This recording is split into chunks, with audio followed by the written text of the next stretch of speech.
Electrician here. Got the DCF870. People have been ranting and raving about this thing.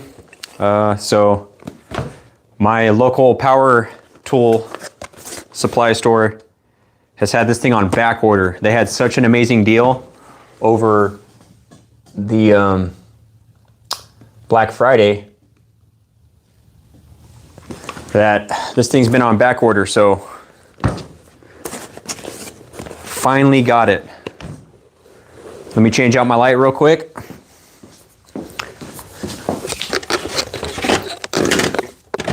One second. There we go.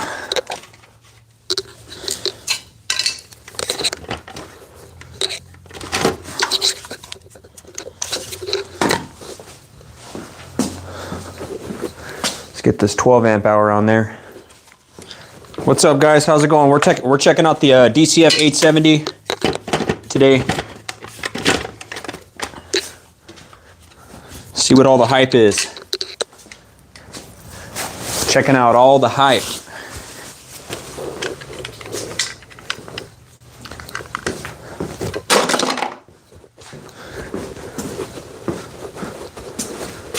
How's everyone doing tonight? So we're going to be doing an unboxing. If you guys are watching this in the future, you could probably skip ahead to the testing, but going live, this thing's all taped up. Brand spanking new. I'm going to be testing it against the Milwaukee, the Flex, some previous Dewalt models. We're going to see where this thing lies at in power. I also got an M12. We'll take it up against that.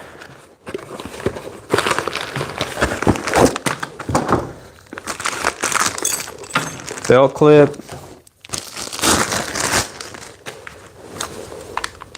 First impressions, looks just like the DCF870. Nice and compact. This is the 887. Whole lot shorter. It looks tight, man. This thing looks tight. Look at that, that looks cool, huh? Looks like an angry little bee.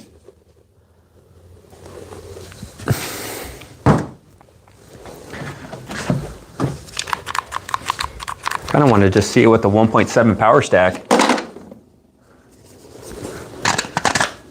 Woo! That's a bad little dude right there. What's up, Andrew? Look at that. That's a bad little dude right there.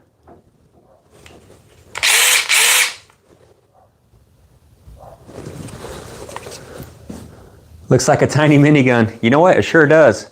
Let's see what it looks like next to this M12 fuel. But before I do that, let me get the belt clip on. I don't think I've ever done back-to-back live streams, so this is a first for that, but because they notified me that this came in the store, I said, hey, you know what? I asked in the community chat if you guys wanted to see it, and all I needed was 1 or 2 people to tell me yeah, so we are going live. We're checking it out. A lot of people's got this thing already. I'm gonna put this belt clip on, doing a live unboxing. Brand new.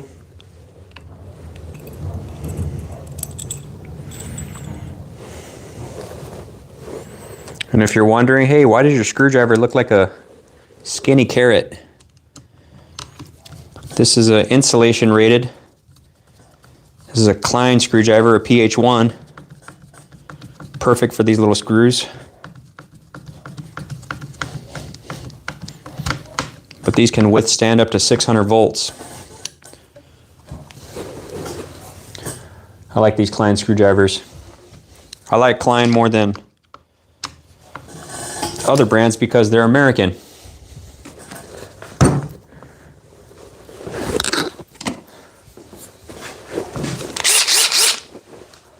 How does she look?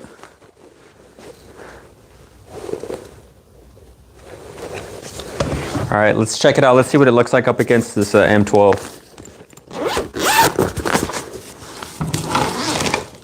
What's my favorite movie? Favorite movie. Favorite movie. I'm not sure. I haven't been asked that question in a while. I don't watch a lot of movies. Favorite movie. You know what? One of my brothers, he used to watch Tombstone, and he used to watch Last of the Mohicans. And both of those movies came out in like 1991. So Tombstone's the one with Doc Holliday, and who else? The sheriff is I forget his name. It's been a long time since I watched it. But I guess for a majority of my life, I like Tombstone and Last of the Mohicans. Oh, Fireproof. That's a good one. That's a good Christian movie. And it's not corny either. That's not a corny one.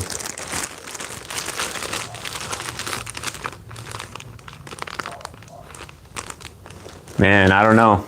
I don't know if I'm ready to shave the beard. I used to shave a lot. Wow, this says, this bag is not a toy.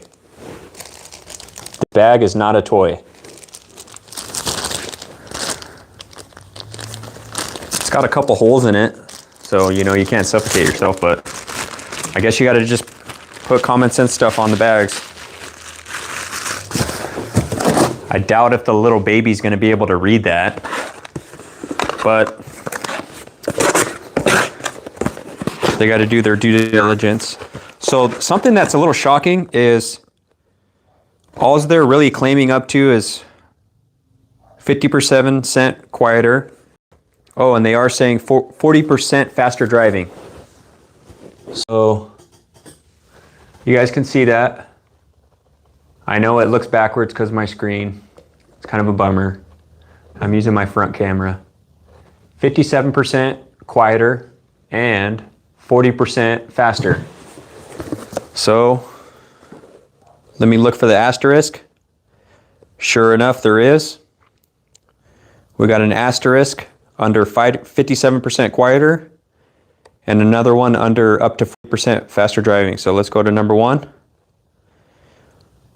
RMS sound pressure difference versus 787. The 787 is like a super old model.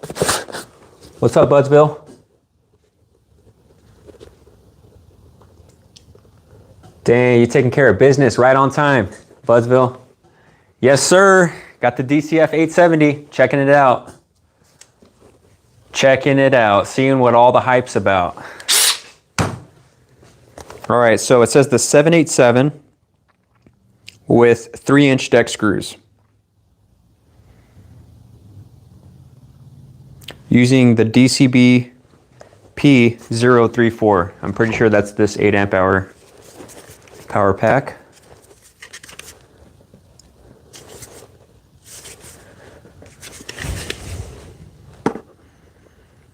No, this is the DCB 2108. Maybe that's the regular 8 amp hour.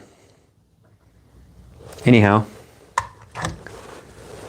And then it also says up to 40% faster driving, asterisk number 2, versus DCF870.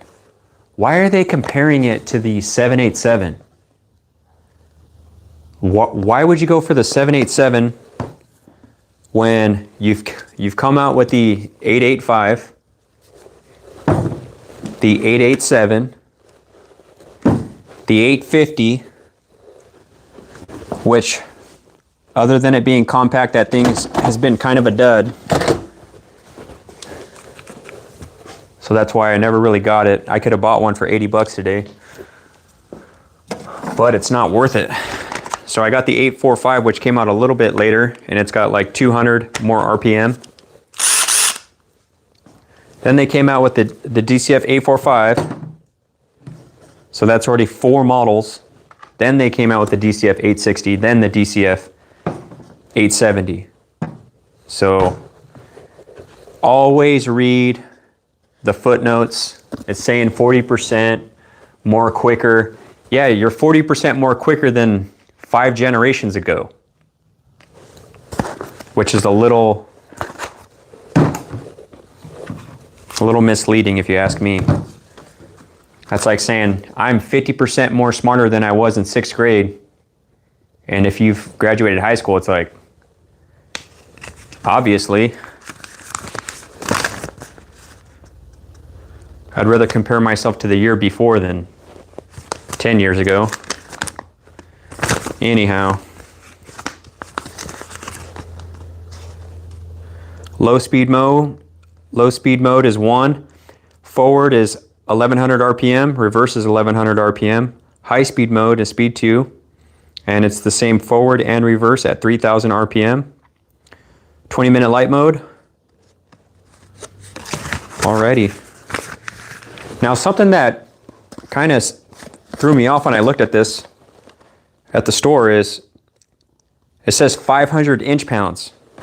And what were we doing last night? We were converting inch-pounds into foot-pounds. How do you do that? Divided by 12. So this thing's got 41 foot-pounds. Or if you want to round it up, because it's 41.67, 42 foot-pounds.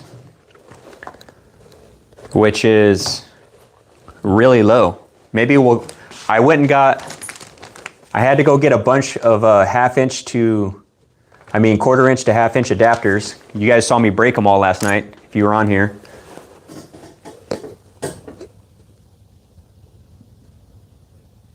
What up, what's up, Nebuchadnezzar? Let me get you guys closer, I can't even see the comments.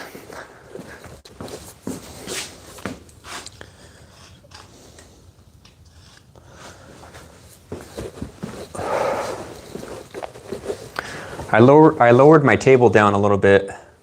Maybe it's too low, huh? Looks a little too low.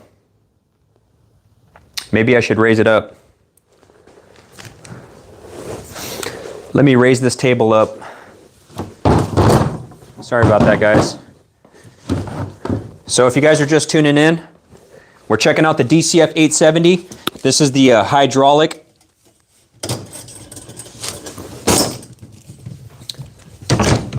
The hydraulic impact driver. It's just real quiet.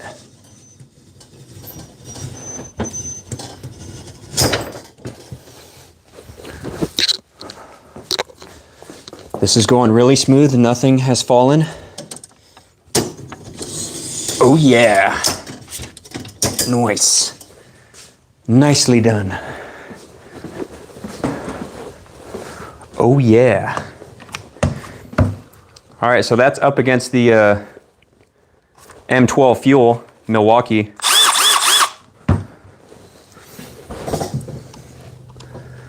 M12 has a slightly bigger head on it.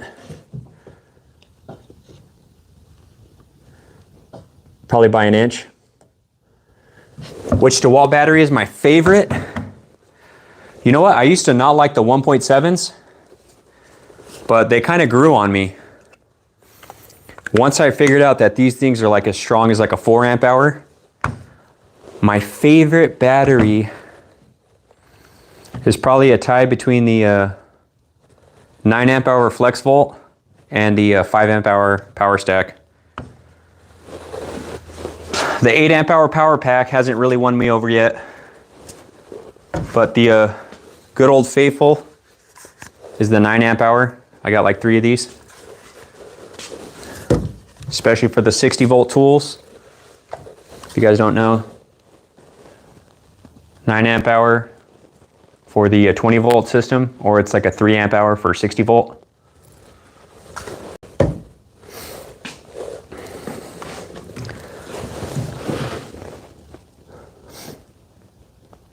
Yeah, they have a lithium pouch. It's the Forge. So it's not all forges, because some of the forges are tabless. So these are tabless cells, tabless cylindrical cells, but they have the same name as Forge. So the 8 amp hour and the 12 amp hour are tabless. But the 6 amp hour Forge, which I think is their strongest battery per amperage, I like the lithium pouch cells. I wonder if it's a safety thing. One why they don't make them higher. Maybe they don't want a big old pouch of, you know, battery concoction. Maybe it could blow up or something, I don't know.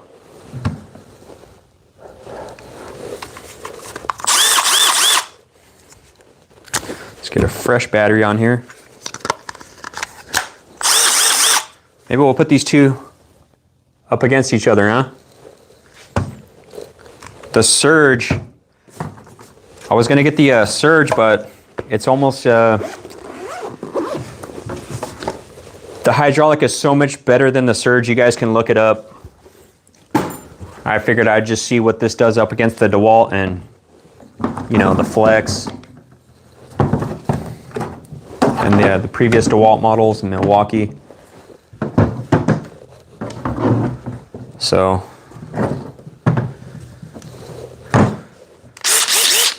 let me get a little 2 amp hour battery so it can match this 2 amp hour.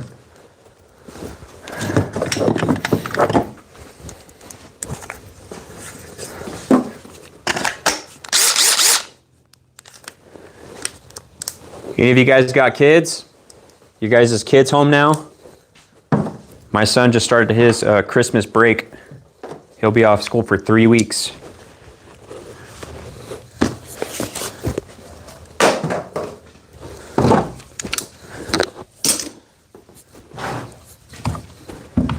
Alrighty.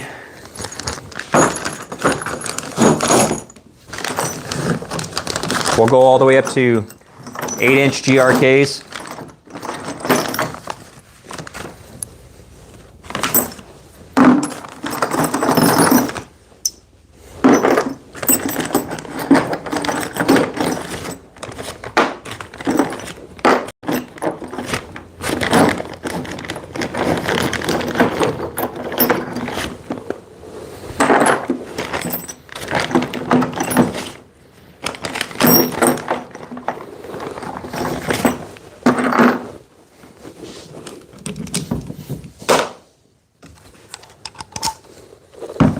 Cool. We got matching Vega bits.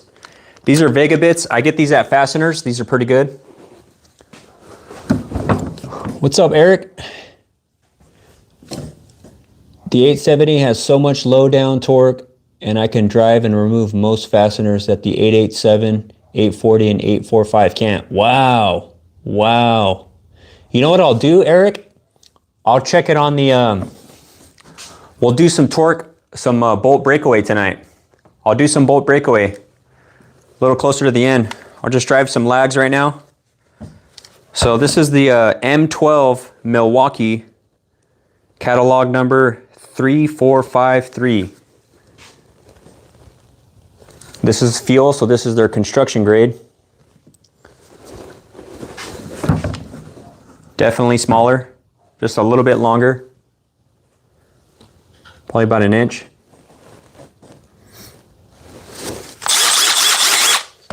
So we got 2 amp hour batteries on this, both of them fully charged.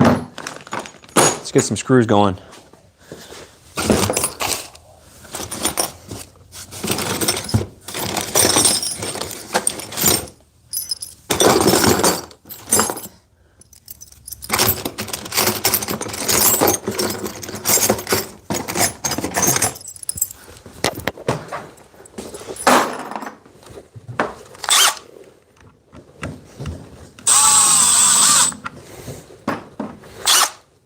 We'll step it up in battery size too. We're just starting off small.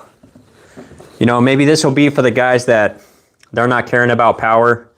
You know, maybe they're just putting in some, putting up some cabinets and that kind of stuff. I could see a guy like a cabinet guy or maybe a carpenter. What's up, Cody? What's up, everyone? How's it going?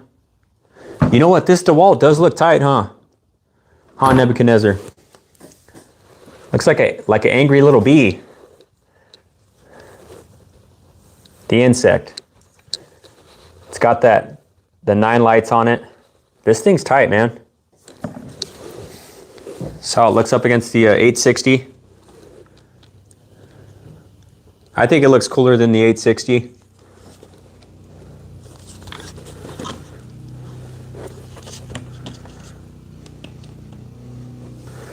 860 don't look bad though.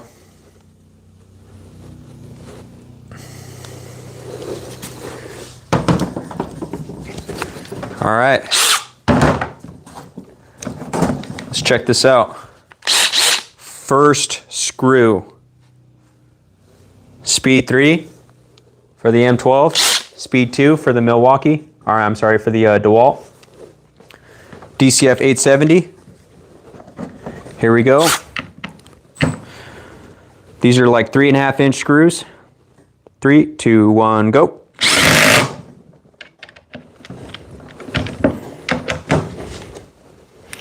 Three, two, one, go. All right, it won by about 1/2 inch, and this thing got a head start too, so let's try this again.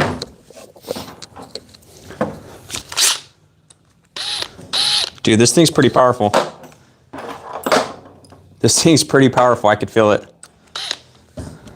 What I don't like about that M12 is this little battery. This little battery like vibrates, and you could kind of feel it like pinching your skin a little bit. My point is it doesn't feel too secure on there. So that feels kind of weird. I was gonna get the 5 amp hour. I was gonna get the 5 amp hour high output for the M12 to check that out, because that's like the strongest battery they got. It's stronger than the 6 amp hour for some reason. All right, here we go. 3, 2, 1, go.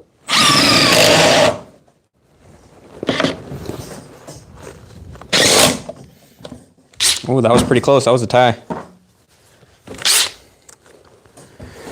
You know what? Pretty much any one of these impacts can do these little screws no problem. And these are most of the screws that we're doing all day. You know, we're not driving in huge lags most of the time. 3, 2, 1, go. Yeah, one about another 1/2 inch. Let me just do some solo screws with this just to hear it.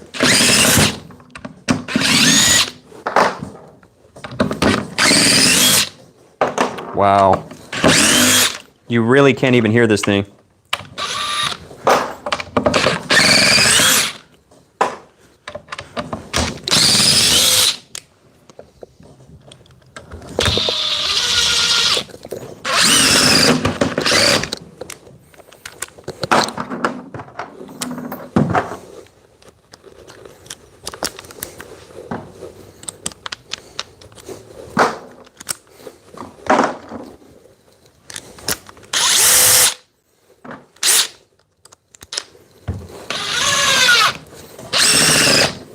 Wow, this thing is super quiet.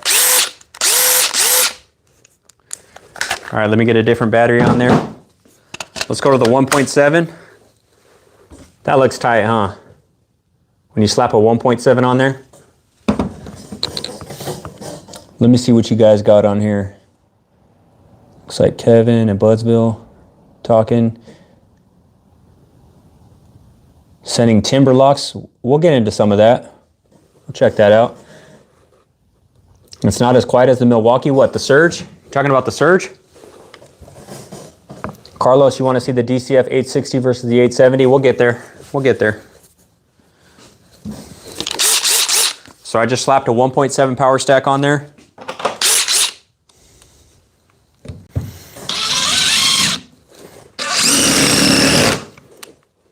Dude, this thing is quiet. I could barely hear it because I got earplugs in.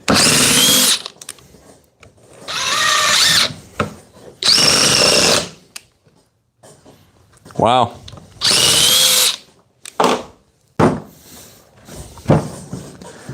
Let's take it up against this old 885. Let's get a 5 amp hour on there. This is my newest 5 amp hour, fully charged.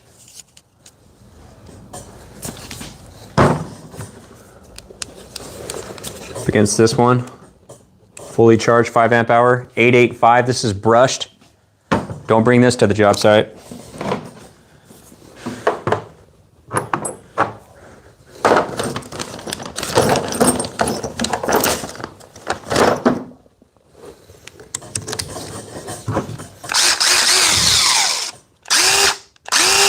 Wow, this thing's old.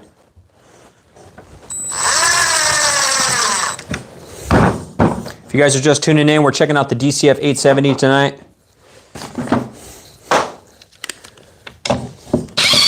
This is the new hydraulic model. So it's real quiet.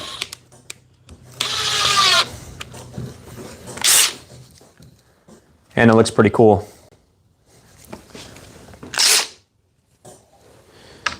All right, here we go. 885 versus the 870. 3, 2, 1, go. 3, 2, 1. Oh, the 870 finished already. Wow.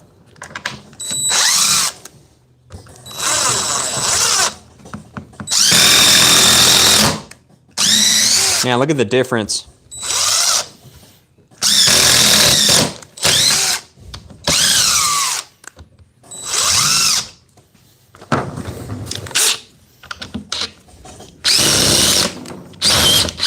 Man, it almost feels weird.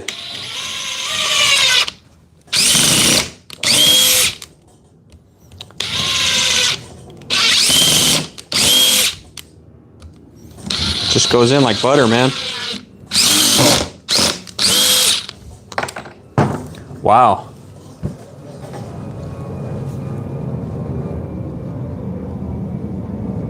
Kevin, you work in sprinkler? Do I play golf? No, Catherine, I don't play golf.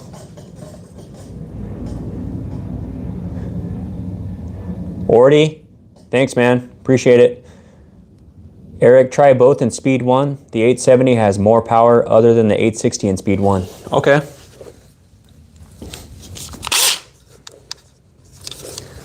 Speed 1.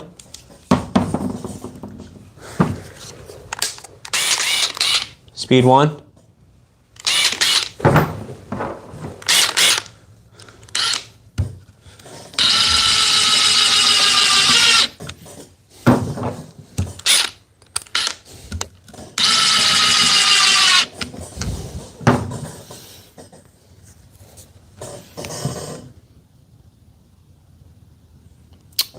Interesting. All right, both speed 1, 5 amp hour batteries. Get a tip on this guy. T25s. 3, 2, 1, go. I don't know, the 861, Eric.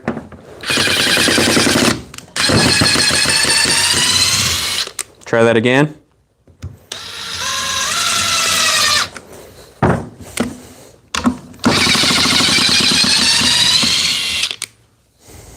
Man, I can like barely hear it on speed 1.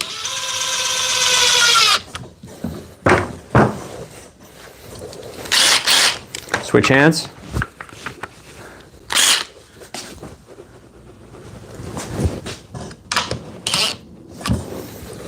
Pretty even Steven.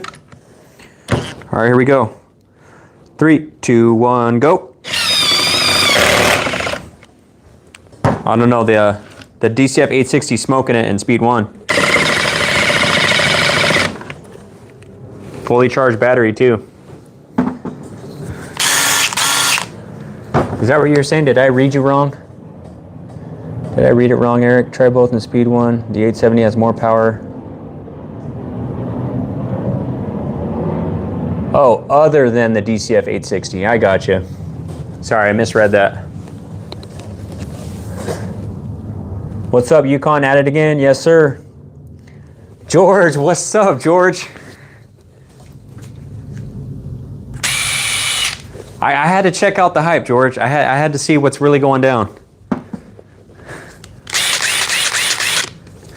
You know, speed 1, man. Say I'm working in someone's house and they're like really grumpy, you know, and I gotta fix something, or say you're putting up some cabinets or something, you gotta be real quiet. Speed 1, I mean, this is a 3.5-inch screw. It is so quiet. It's so quiet. 3, 2, 1, go. I mean, 3, 2, 1, go. So quiet, wow.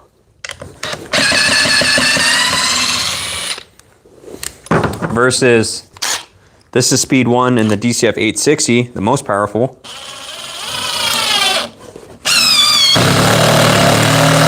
Yeah, that's waking up the whole house. Even in speed 1, that's waking up the whole house right there. You guys hear that?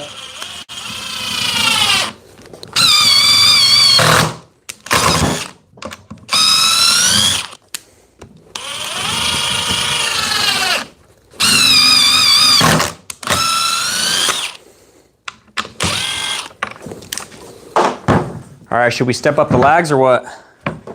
Should we start doing some big boy stuff?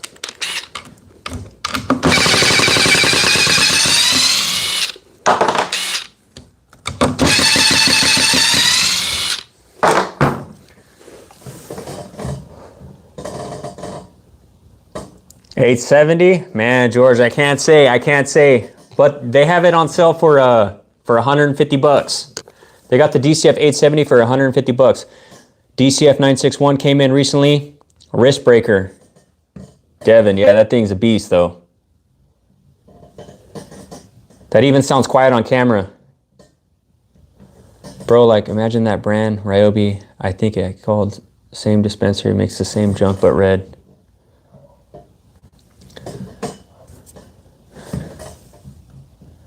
Try the 845 speed 1 and 870 speed 1. Speed 1 and the 870 is like granny gear in a diesel truck.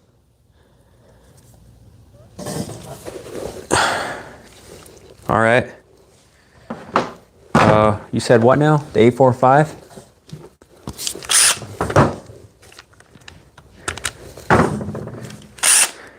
Eric, my DCF 845 still dirty. It's still dirty. You know why?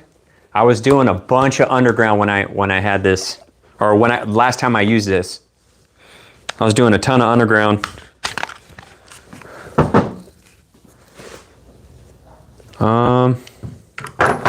Let's get a 5 amp hour battery on this. I think we're done with the brushed 885. I know you guys want to see this brushed 885 in action. Said no one.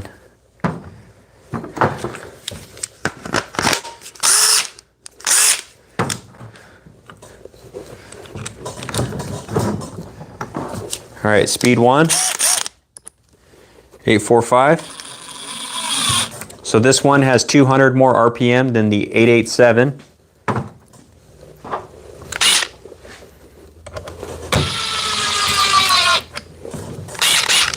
All right, here we go. Both speed 1, both fully charged 5 amp hour batteries. On go.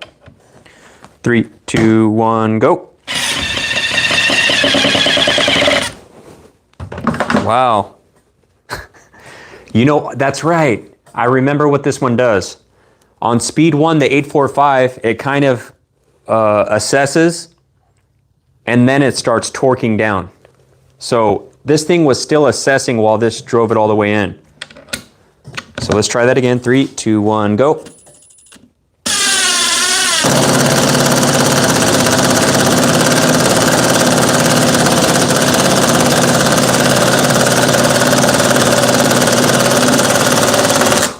I think that's the fastest speed 1 I've ever seen. If you're just tuning in, we just witnessed the fastest speed 1 ever. You guys want to see it again? Don't blink. Don't blink. All right, here we go. 3, 2, 1, go.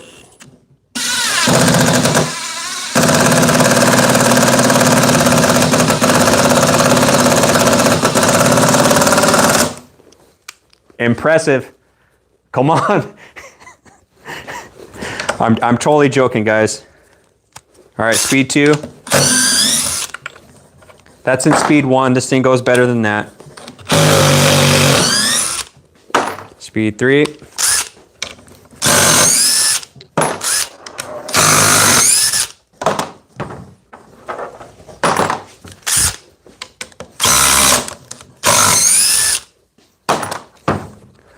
All right, let's get back to the 870. Speed 2.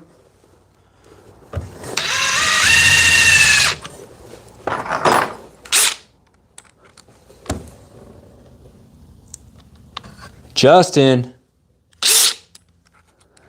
Default, who told you that? Are you regurgitating what your foreman told you back in the day? Let me guess. You're Milwaukee.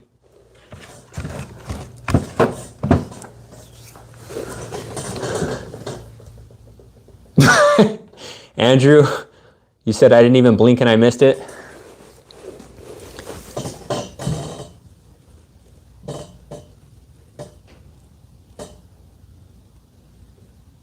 Yeah, Budsville's right. He said Ryobi does not make Milwaukee. Yeah, TTI owns Ryobi, Rigid, and Milwaukee. Milwaukee's just their top of the line construction side. So they each have different target audiences, right? Like if you're TTI and you got 3 guys working for you, one named Milwaukee, one named Rigid, and one named Ryobi, you're like, what is going to be the most bang for your buck? So Ryobi's like strictly like homeowner kind of deal. Rigid is kind of like that in between DIY. You know, every company's had like has a rigid vacuum. I've always seen that. Or like a pipe threader. I've seen a lot of rigid pipe threaders.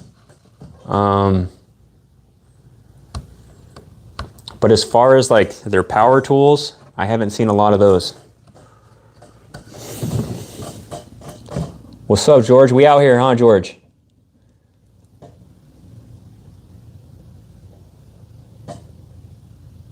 Dewalt now and 10 years ago aren't even the same company. That Dewalt is huffing and puffing. Yeah, on speed 1, the 845. TTI owns Hart? Oh, do they really?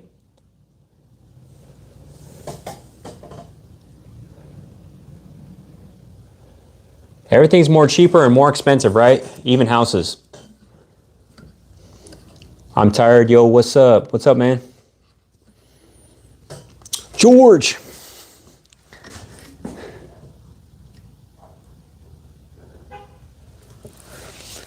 Yeah, you know what? Milwaukee did come out with the lithium-ion batteries.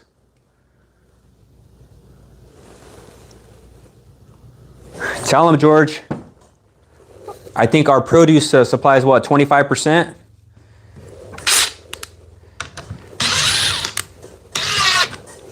All right, let's get this speed 2 versus, let's start off with speed 2 with the 845. Here we go. 3, 2, 1, go. All right, it smoked it. So now we're gonna bump it up to speed 3.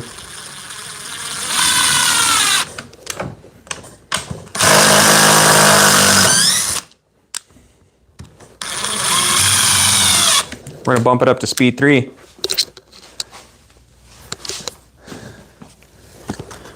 Here we go. Fully charged 5 amp hour batteries. DCF870, the quiet hydraulic, versus the DCF845. 3, 2, 1, go. Oh, we gotta redo that.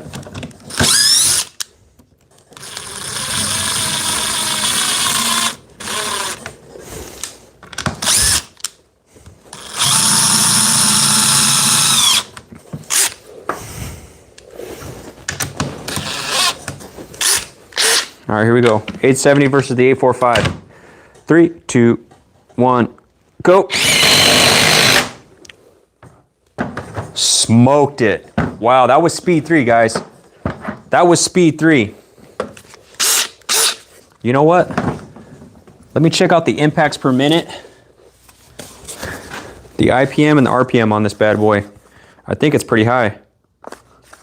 Where's it at? There it is. 3,000 RPM. So this thing's rated at 3,400 RPM and 4,200 IPM. So they're tied in IPM, which is 4,200 and 3,000 RPM. The DCF870 is 400 below. Interesting. And it smoked it. Underrated. in torque and RPM, and it still won. Let's try that again.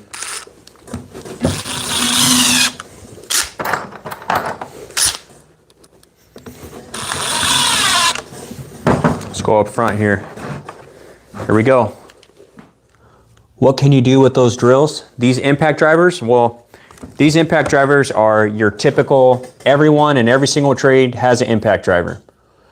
Impact drivers, you can use them for fasteners, driving in.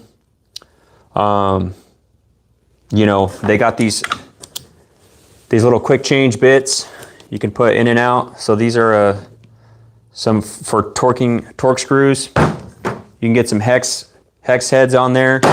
You could even do some cool stuff and get some drill bits. So you can bust out your drill bits if you're drilling through metal or you're drilling through wood.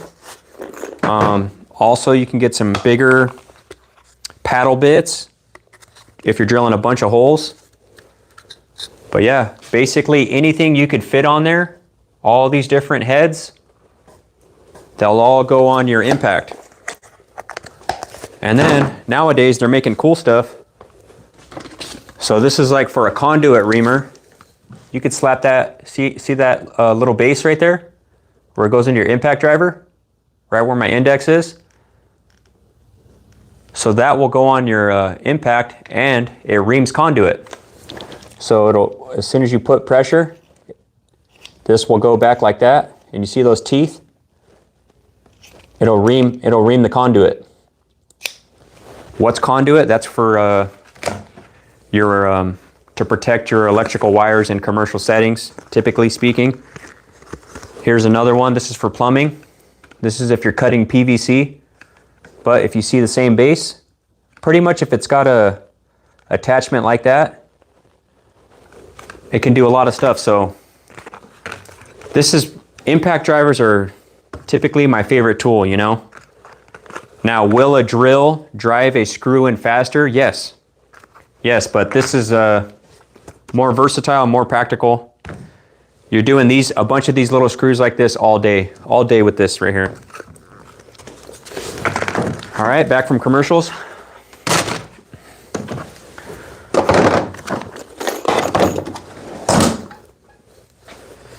All right, here we go. We got the DCF and Speed 3 fully charged 5 amp hour battery up against the DCF870 fully charged 5 amp hour battery.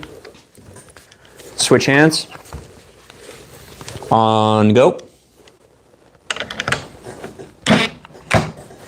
3, 2, 1, go. The 871. It was close. It was a lot closer that time. Can't even see the head on that side.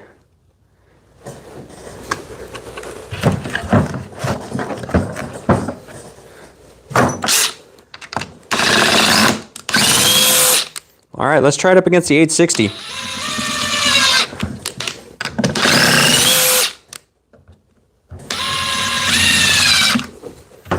It's interesting.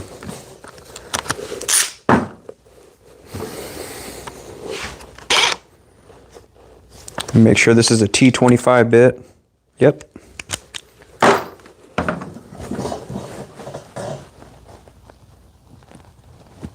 Yeah. When I was doing a bunch of underground, I saw that little, so this guy was digging with the Mini X, and he broke off a bunch of 4-inch pipes, and then the electrician's got to go in there and fix it. So there was this one laborer who had one of those, and he was just like, hey, just use this to cut it off. And we were like, oh wow, that's nice. So he gave me his old busted up one, so I just bought a brand new one, and I've had that thing for a while. I just haven't used it yet. Haven't been doing underground. All right. 860, fully charged 5 amp hour battery. Going up against the DCF870, also with the fully charged 5 amp hour battery. Speed 2, Speed 3. Let's see who takes it. 3, 2, 1, go. 860 for sure. It was close though. It was close. All right, let's get the 887 in here. Let's see how this 870 does. So far, it's beating the 845.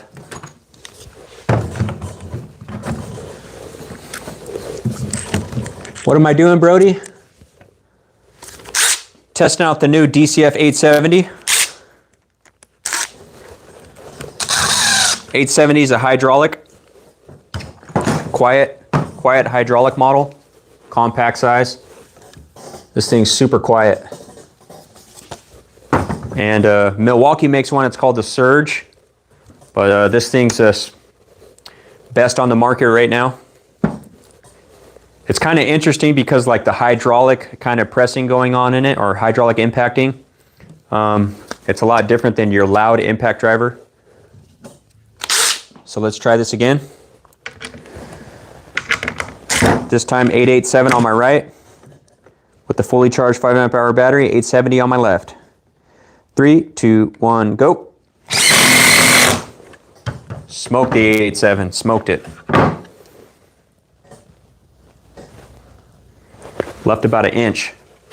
These are 3.5 inch screws.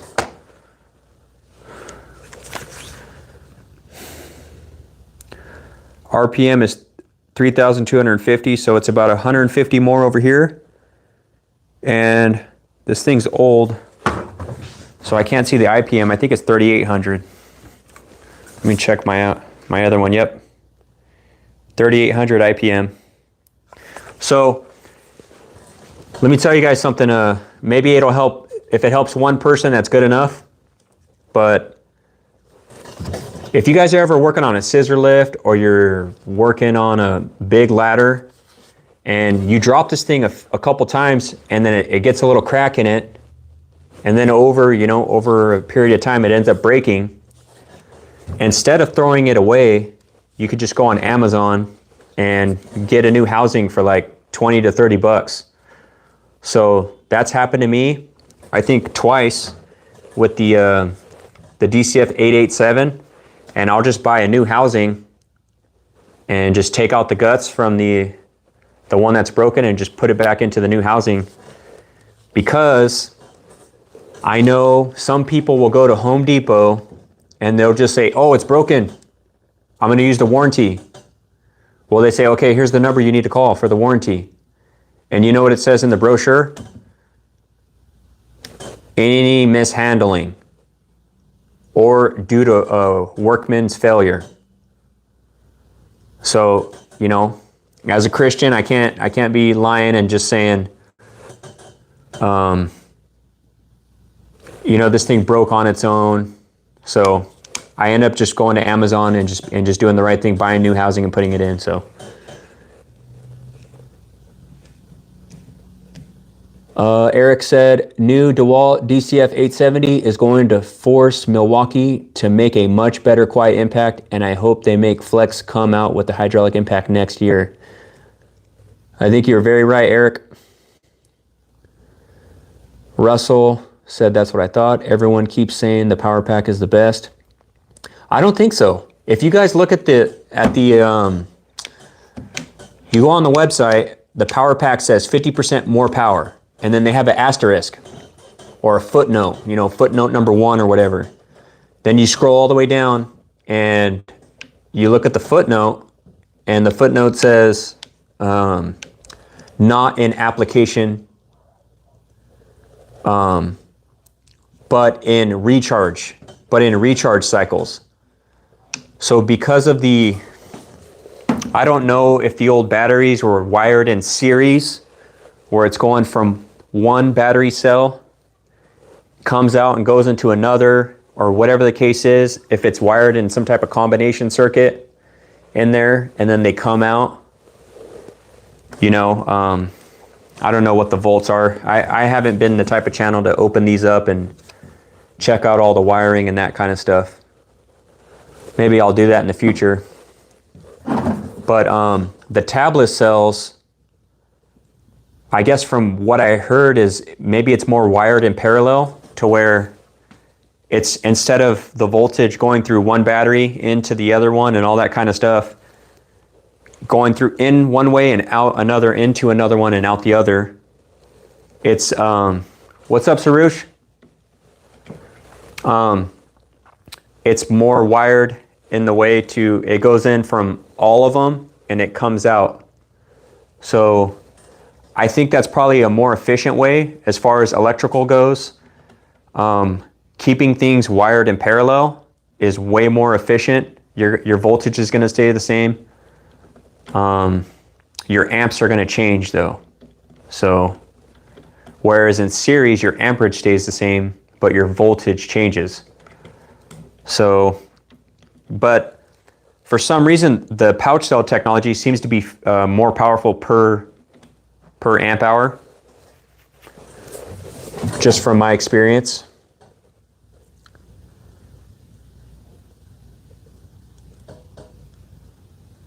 I finally got the DCF870, Sarush.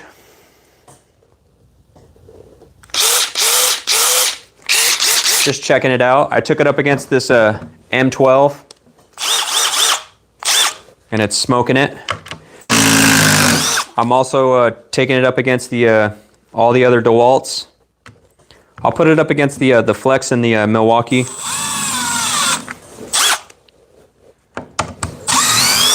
Just seeing how powerful it is. It's definitely different. It's different than all the other ones for sure. So smooth. It's so smooth. 3, 2, 1, go. Yeah, I just smoked this Fuel M12. Maybe it'd be a little closer if it had the 5 amp hour high output. I was gonna buy one of those today, but they didn't have it. Yeah, they were sold out, man. They were sold out, so mine was on back order. You know, I missed that first wave.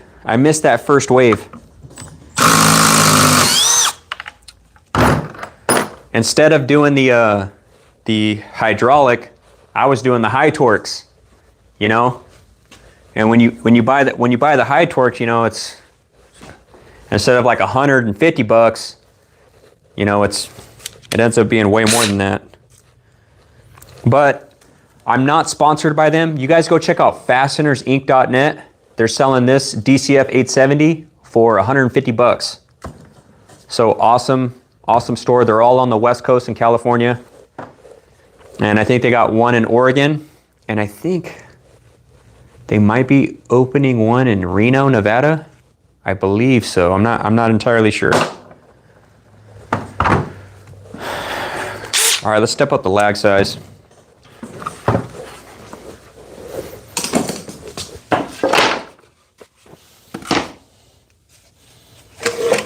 Start going bigger.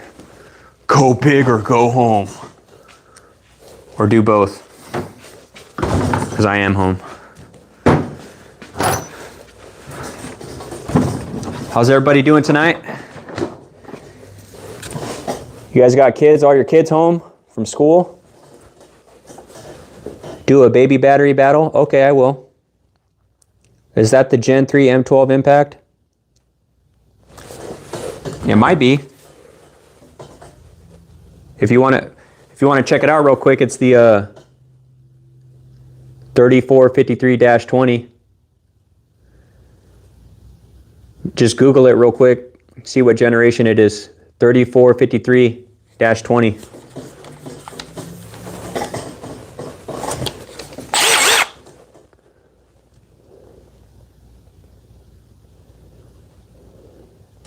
It is, Russell? Okay. Yeah, it's fuel. It's construction grade. I mean, this thing's powerful. Here, let's start getting some GRKs. On the last stream, I didn't have the 30s, the T30s. I only had one, so that was a bummer. Now, I got some T30s. So we'll do a battle with the 870 up against this, well, this is gonna battle everything. Since we're doing GRKs, what do you think? Should we start slapping a 5 amp hour power stack on there? What do you guys think?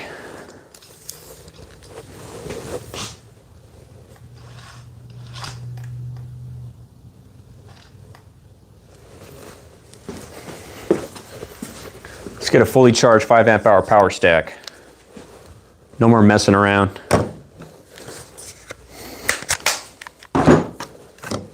Oh, wait a second. That wouldn't be fair to that Milwaukee. That Milwaukee's got an 8 amp hour battery. Or I'm sorry, a 2 amp hour. Let me make it fair and then I'll swap the battery as soon as I challenge something else. Here we go. There's a fully charged 2 amp hour. Little baby battery.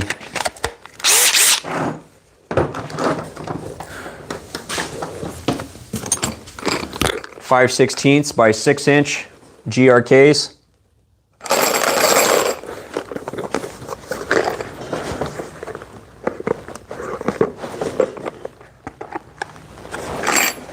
What, Amazon doesn't have what, Budsville? The 870?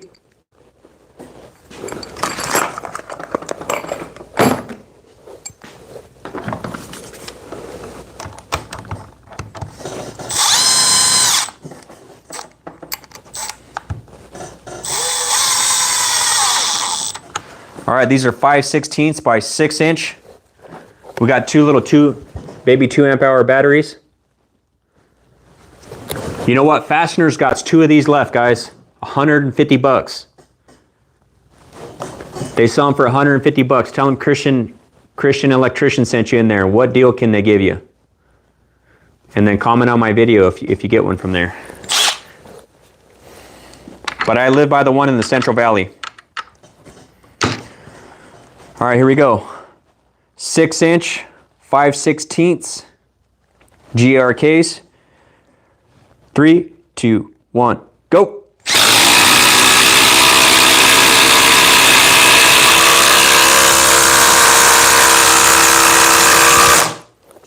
Unfortunately, I don't have the 5 amp hour, so I don't think we want to look at this M12 anymore. Its older brother's getting pissed off looking at the little brother getting beat up like that. So we'll get there. We'll get to Milwaukee.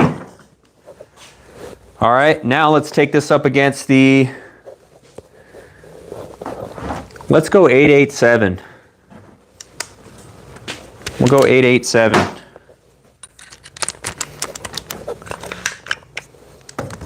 Let's get 2 fully charged 5 amp hour power stacks.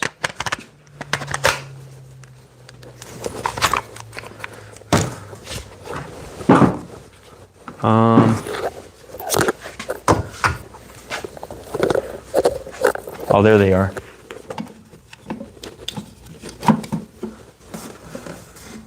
You know, I really like this charger and this tough system.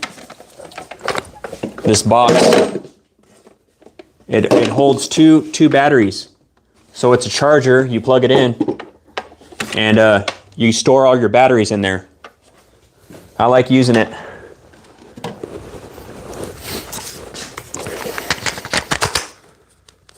Fully charged 5 amp hour power stack for the 887.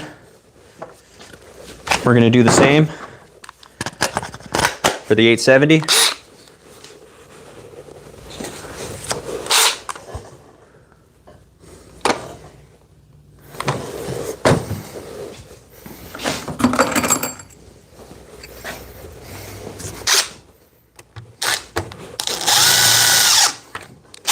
You could definitely feel the power increase on this. If you guys are new here, my name's Christian Electrician. I like to check out power tools. I check out the best of Dewalt, Flex, and Milwaukee. Flex is the best of Shervan. Milwaukee's the best of TTI, and Dewalt's the best of Stanley Black & Decker. And I put them head to head. This is for construction grade tools. So yeah, I check out the big 3, and then I also talk about electrical stuff. If you're into that, smash the like button and subscribe. Right now we're checking out 6 inch by 5/16 GRKs. And we got a fully charged 5 amp hour power stack battle, 887 versus 870. 3, 2, 1, go.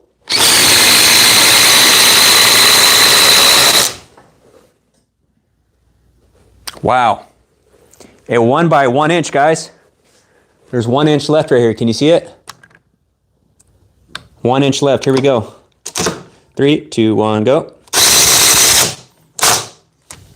Wow. All right. Let's do a round robin. We'll keep the same battery. That way it'll be the same no matter what.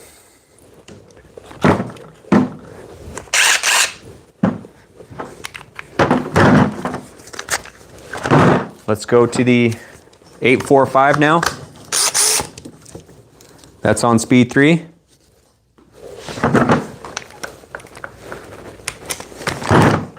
And we're using T 30 bits. Brand new GRKs.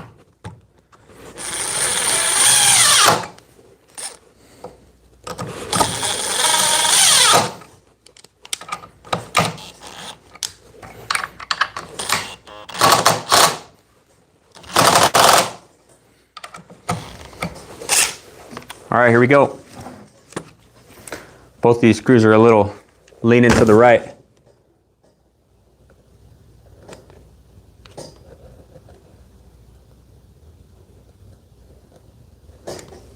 You know what? I wish I could say your name. I'll say it. I'll say the nice word, or the nicer of the two. Death. Death by slap. That's his. That's what he named himself. I'm one of those guys that sweep. I'm an electrician that sweeps. I know. Kind of a unicorn. Hey, but you know what? Collect all those little copper, all those little trimmings. If they leave all that copper, that's fair game.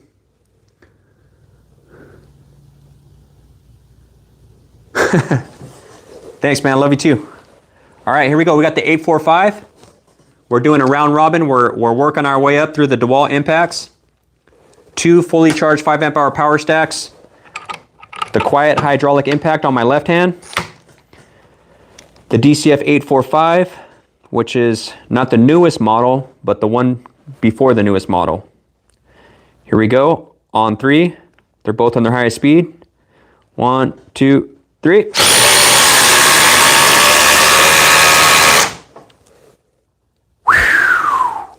Wow. Wow. The 845 lost. The 845 lost. It's that one in the back. I don't know, you can't really see it. Dang, this thing's kind of heavy. Bunch of wood right here. Yeah, it lost just by a smidge. Probably a 1/4 inch. Here we go. 3, 2, 1, go. That's how much it lost by. So that sounds like we need to do a redo. We need to do a rematch.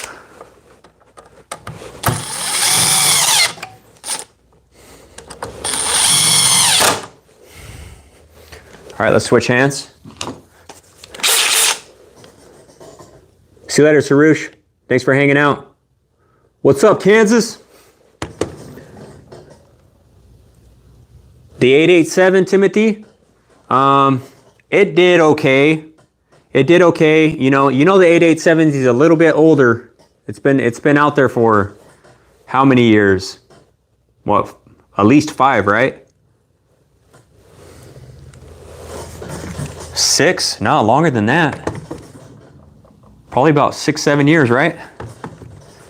All right, 5/16 by 6 inch GRKs. Brand new 870. Quiet hydraulic in my right hand with a fully charged 5 amp hour power stack. 5 amp hour power stack and DCF845 high speed. Here we go. 3, 2, 1, go. Tie. Tie. Wow. Wow. That's interesting. That's interesting.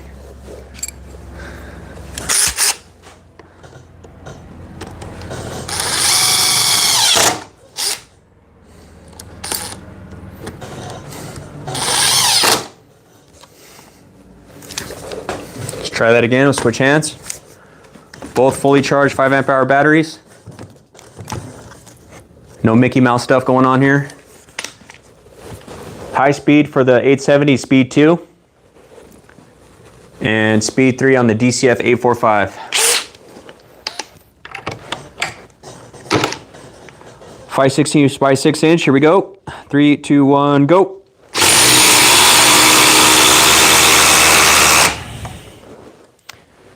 $871 just by a smidge. This is how much it won by. That's it. All right, let's get the 860 out. Let's put this 5 amp hour power stack on the 860.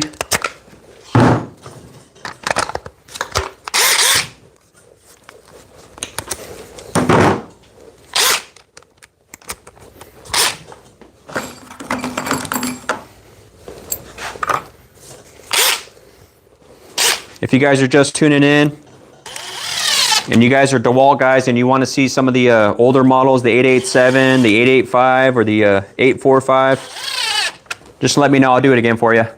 That way you can see. DCB 3.5 power stack on order. Yeah, I know that thing's coming out. Man, did you paid that much, huh, Eric?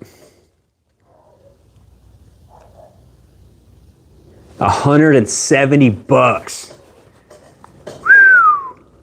I mean, the 5 amp hour power stack's cheaper, but you guys check out Eric's channel. He's been doing this tool testing for a long time, and he has a bunch of tools. So you guys check him out and give him a sub, and you guys have probably seen him on here already.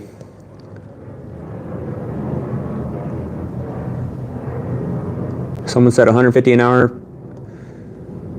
for simple fixes. Who is that, Budsville? Every tool has a purpose. Now I know this guy. Who, Cold World? Who are you talking about, Eric? The Harbor Freight stuff, the lights and small hammers I get for the kid. Nice. Bearded tool guy rocks. Yep, Russell. All right, so here we go. We got the 860, came out earlier this year in the summertime, back in July. And this is the 870. These two came out this year. They got 5 amp hour power stacks on them.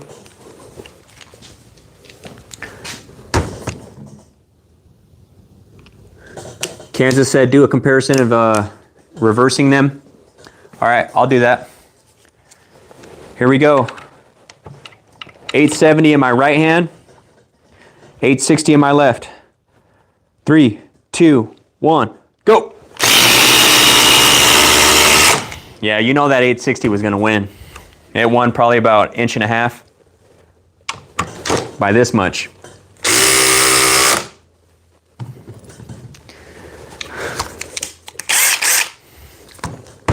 All right, let's do a reverse test. 3, 2, 1, go. Tie. Tie. 3, 2, 1, go. 860 won that one. All right, let's get the 845 in here. So the main thing, you know what? Let me do a test because we know it's quieter, right? Let me see how this feels when I drive in a 6-inch with the 860. 3, 2, 1, go. Definitely feel the power. So let me drive it in with the 870.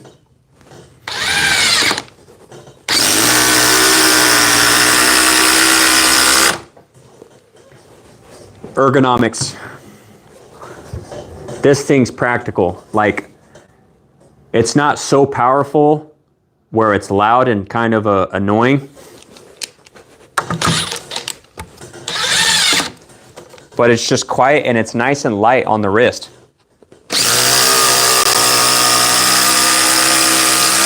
Not a lot of vibration. There is some vibration from the impacting.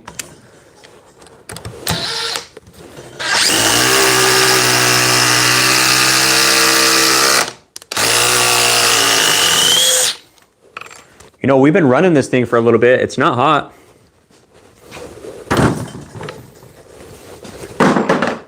That screw's hot though. Okay, let's try out the 845 against it.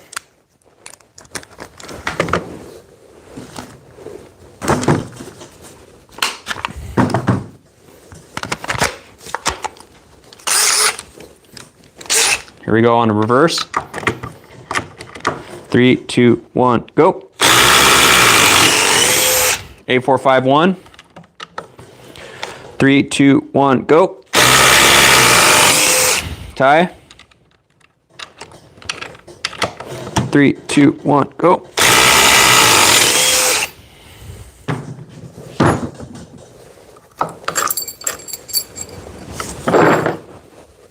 Switch hands.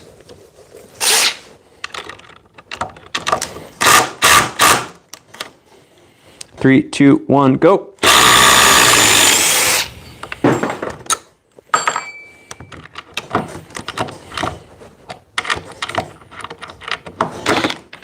Three, two, one, go.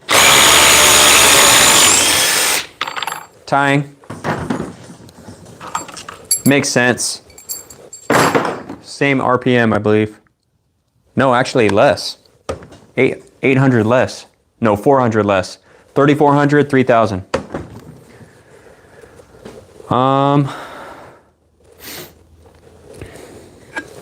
Someone was asking about the 887. Let's get that going.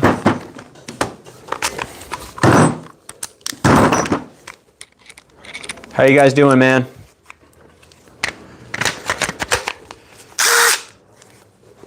Still fully charged? Still fully charged.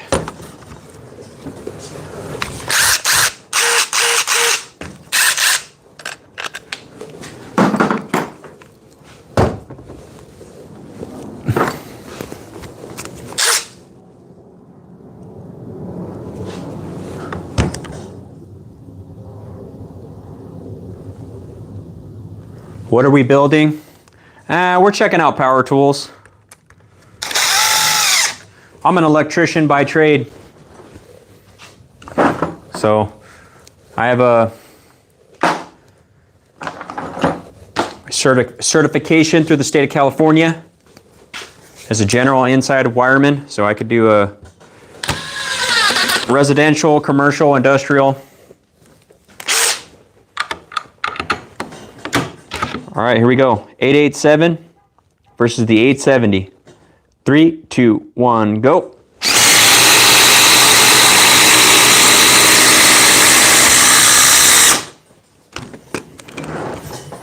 So even if you were thinking about upgrading from the 887 to the 870, it wouldn't be a bad jump. This thing's it's performing better.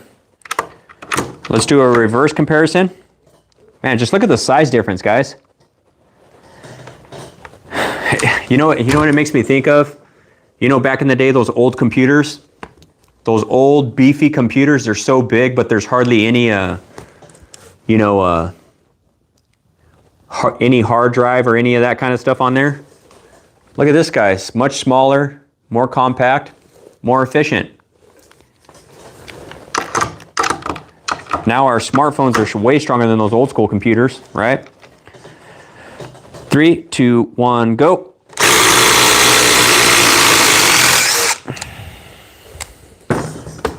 Yeah, the 870's outperforming the 887. Shall we step up the lag size?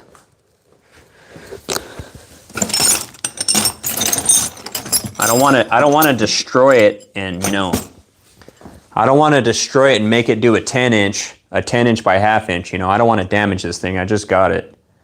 But I would never go grab my quiet hydraulic to do this, Because it's so absurd, I'm not even going to try it.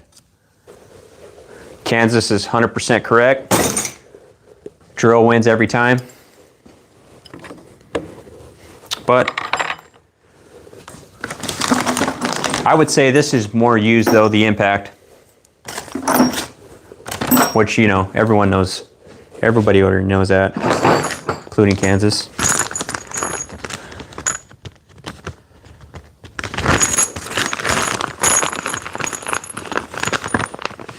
The cool thing about an impact is you can go up in an attic with this guy and you could have, you know, your Phillips head, your flat head, your drill, your paddle bit, you know, basically whatever you need, all for your impact, and be ready to rock and roll. So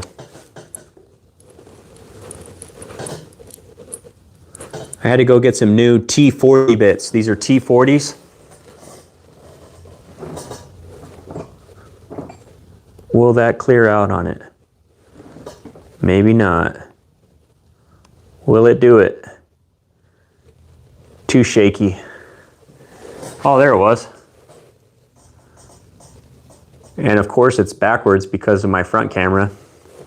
If you guys are new here, smash the like button. If you like power tool reviews, Flex, Milwaukee, and Dewalt. Also talk about electrical stuff. All right, we're gonna do some 8" by 3/8 GRKs.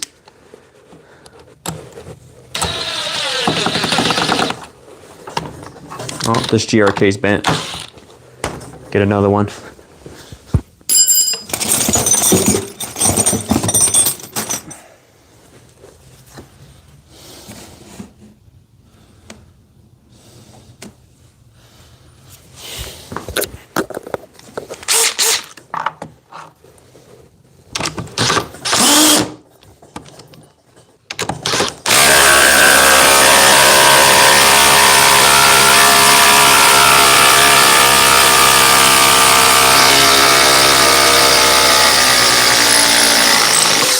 All right, that's the 12". Dan, this thing was singing pretty loud. That was the loudest I heard it.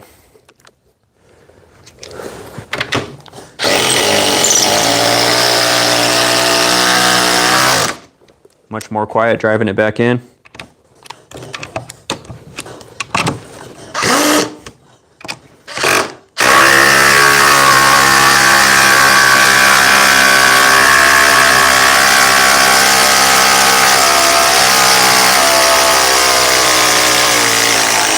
It's another 12".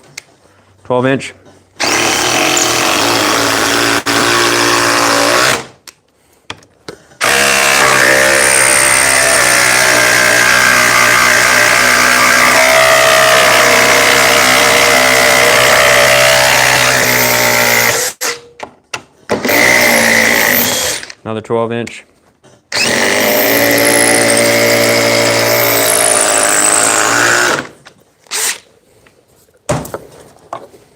Maybe I don't have any.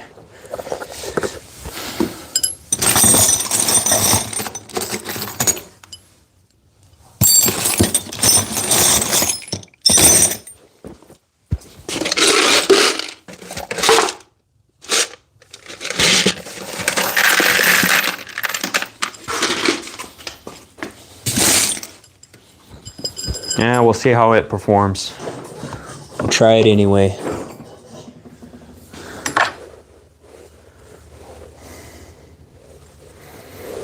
Not a true test though.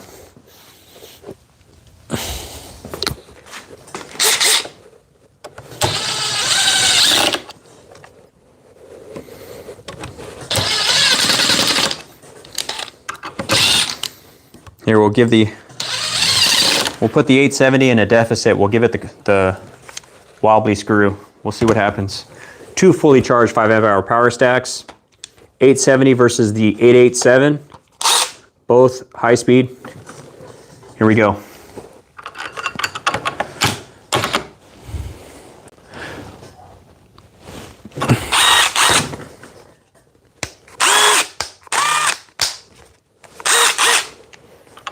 Here we go, on go. 3, 2, 1, go.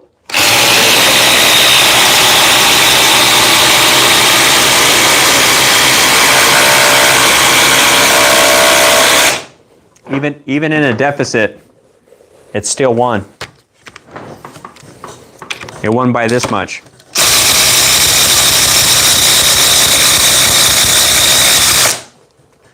Which means a lot. If you're doing that all day, that's a good point, Eric. Dewalt made the 870 to have more torque in reverse, the 870 and the 860.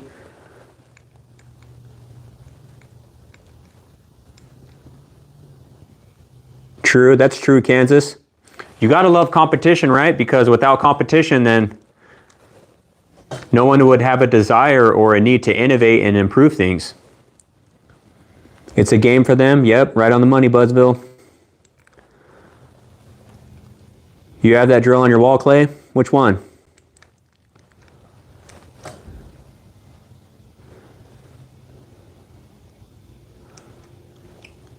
Phil? What makes you say that, Phil? Are you invested in another battery platform? You don't like the American company, Dewalt? Competition breeds greatness. Yeah, that's why we watch the Olympics. The 870, right on. Heck yeah.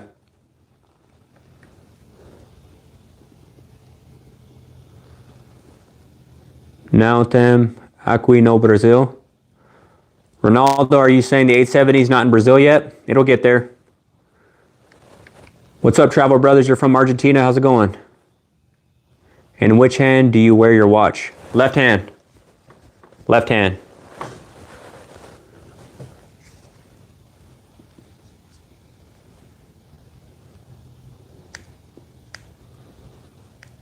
Well, Milwaukee's made in Vietnam and China. I don't know where Rigid's made, but Rigid and Milwaukee are owned by TTI. Makita's owned in, they're Japanese owned. They make all their stuff in China. I think their batteries are from Korea.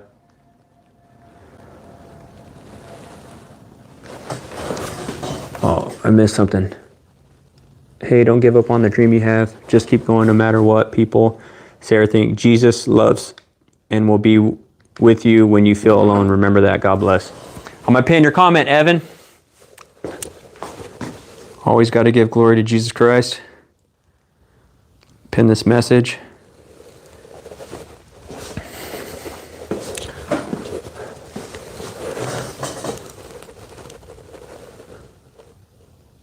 If I buy Milwaukee clothing, it's got to be on sale. Fasteners was selling $20 Milwaukee hoodies.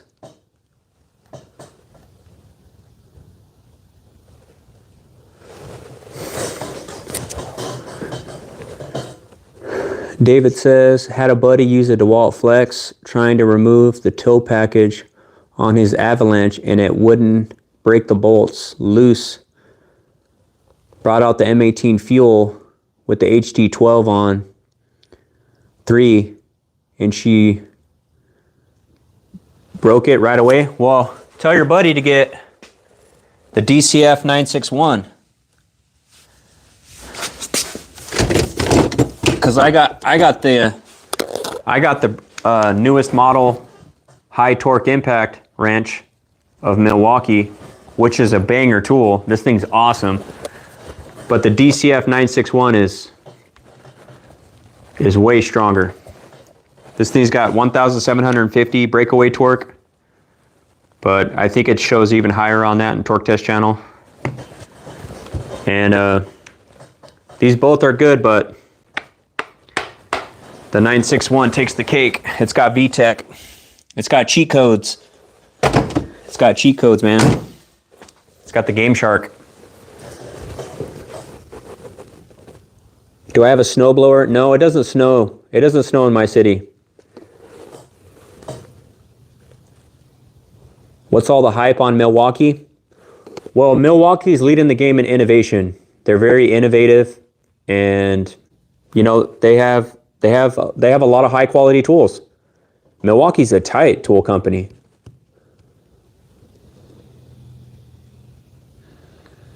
Timothy, maybe throw some Milwaukee in there. You're going to enjoy it. Do I do any welding? No, I was going to buy a flux welder. I was going to buy a flux welder from, I know nothing about welding. Let me just put it that way. But I was thinking about getting a flux welder because I saw it. It's usually $150 to $200 at Harbor Freight, that green one they got. And I don't know how many amps it is. Maybe it's a 12 amp.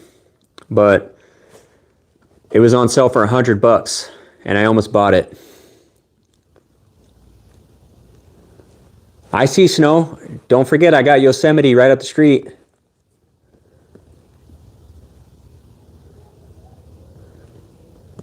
I'm like an hour and a half to 2 hours away from Yosemite. Wonder if you could challenge the Matco 1600. Wonder if it could challenge the Matco.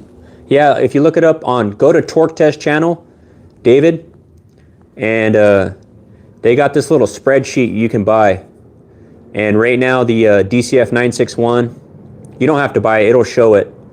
The DCF870 is the #1 half-inch high torque. Oh, Evan said he's in 8th grade and just started welding and it's pretty fun. Heck yeah, man. You're right on, dude, you're starting off right, man. Keep getting good grades in school, try your best, and if you could be book smart and know how to work with your hands, that's pretty cool, man. Harbor Freight has good prices. Yep, George is right on the money. Fresno is 2 hours away from everything nice in California. Yep. How about corded versus battery tools in your preference? Well, the battery operated stuff is it's portable, right? So you can go anywhere. You don't got to worry about a cord, but powerful, the corded stuff's way more powerful because you got 120 volts. Kansas says it depends on the tool. Yep. Eric said no snow here yet, but I'm sure we will get it soon 20 miles south of Chicago. Hey, I was watching a renovation show. What's her name? Wendy? What's her name? I can't remember her name. I stopped watching it though because she was getting like horoscope or something read there. But anyway, she renovates homes in Chicago, and it was a pretty cool show until the horoscope stuff. Welding at a very early age can make you have a great career in welding, especially underwater welding. Yeah, you know, I remember in high school, a lot of people wanted to be an underwater welder. Not many of them did, but what an awesome skill just to have anyway, right? Right on, Evan. You could weld better than me. The good thing about stuff nowadays is you can learn pretty much anything on YouTube.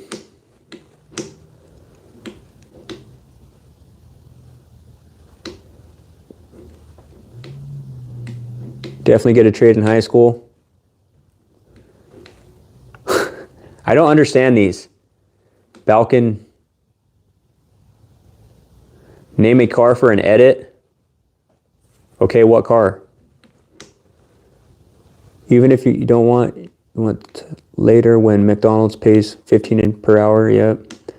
I have an arc welder. I used it once or twice a year, but it's like riding a bike, a great tool to have. Right on. Right on, Kansas. How often do you use a bandsaw in the electrical field? Almost every day. Almost every day. Why do American...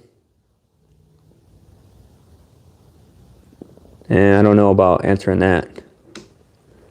Thanks, Buzzville. Shavkat. Hello, how's it going? If you want to start with stick welding, I recommend starting with 6013 on 70 amps. Okay. I could run a dedicated circuit for a welder.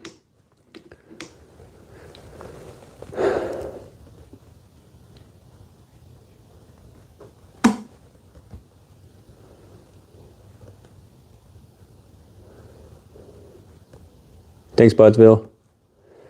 David says, yes, sir. Most career centers offer such great training with welding to big rig mechanics and so much more. The trades are awesome, man. I got to do some college and also went through a 5-year apprenticeship, became a journeyman, you know, worked my way up, and I love the trades. You know, it's so cool to build stuff, you know what I mean? And I think with us being men, you know, I think 96% of my channel is men. I think the other 4% are using maybe their wife's phone or something. I'm pretty sure they're guys too, but their YouTube account is female for some reason. But, you know, we're guys. We like to build stuff. We got testosterone. We like to make the house, get the house, but our wives make it a home. And I mean that in the most genuine, sincere way. Any tips on good generator brands that won't break the bank? I'm going to have to go with this Predator.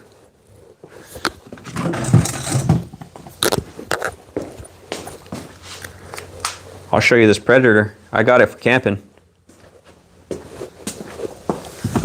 This Predator 3500.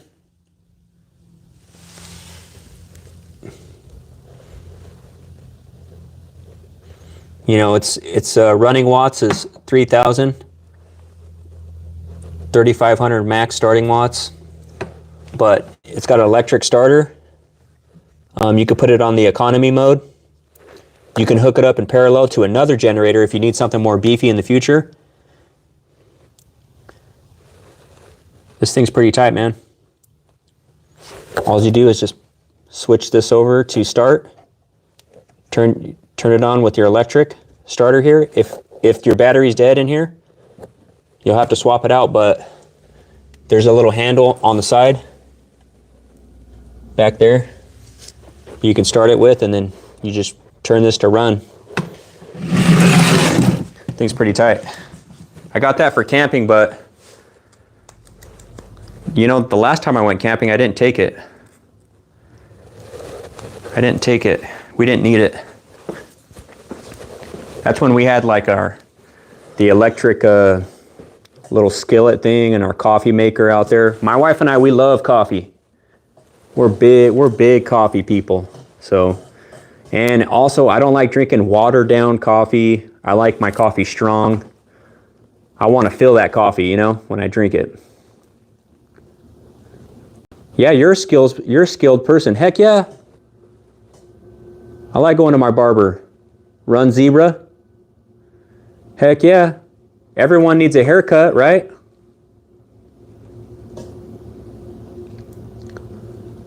No, I'm just doing the tent right now. My vehicle can only tow up to 28.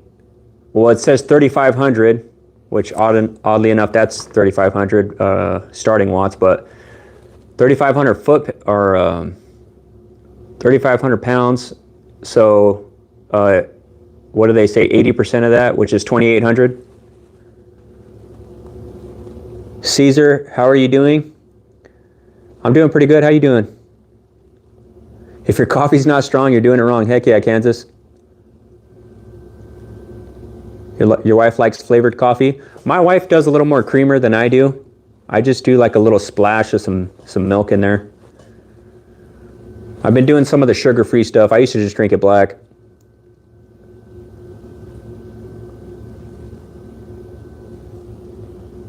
Nice, right on, Dayton.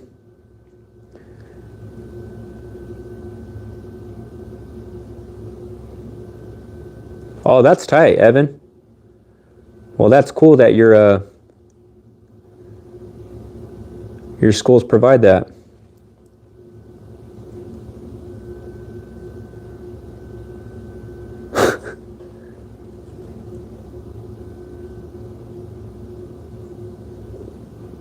No, I live in the city. I don't got no quads and stuff over here. One of my best friends growing up, though, he always had quads, go-karts, dirt bikes. And it was always fun hanging out with him and riding quads and three-wheelers, doing donuts.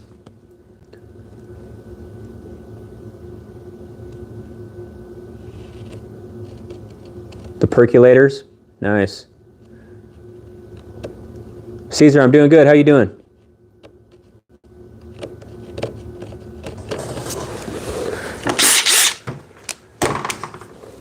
All right. I don't know. Should we try a 5-inch? 5-inch by 1/2 inch?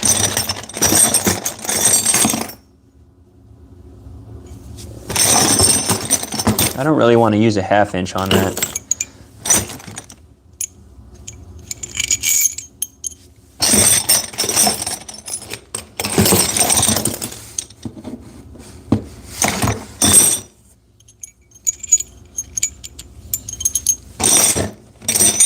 Here we go. I think these are 3/8 by 6 inch. These 3/8 or 5/16?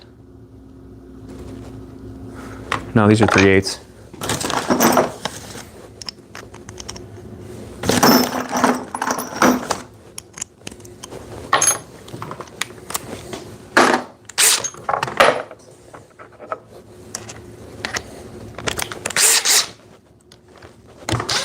No pilot hole.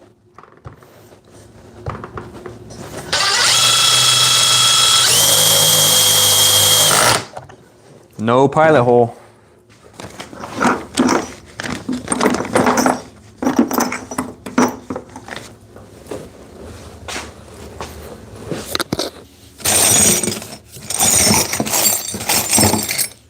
One of my 9/16 are hiding.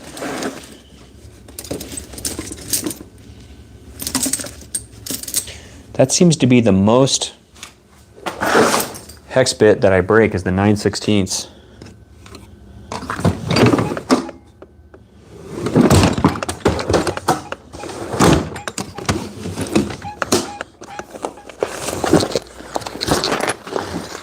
Let me check these two bags. It's the only other spot they would be. Oh, here it is. Here it is.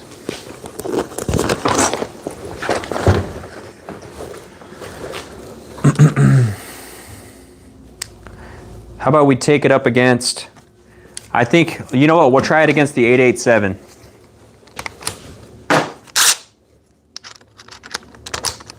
If some of you guys got the 887 and you need a little convincing, just to get the 870 or the 860, this test is for you, just to see how it performs.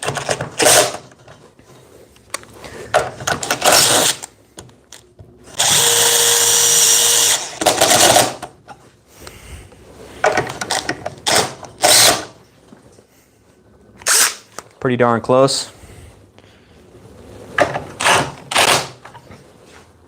All right, 3/8 by 6 inch lags. On go. 3, 2, 1, go.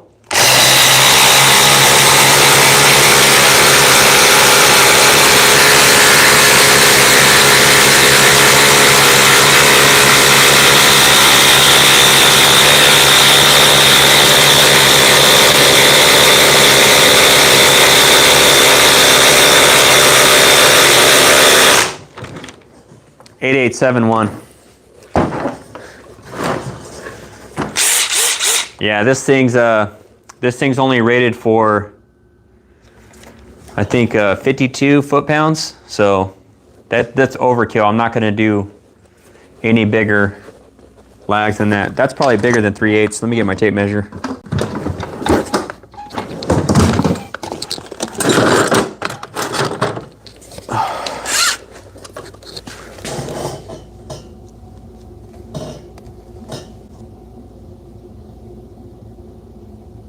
Yeah, that is 3/8.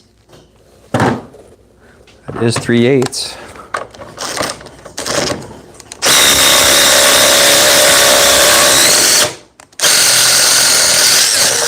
Oh, it just broke.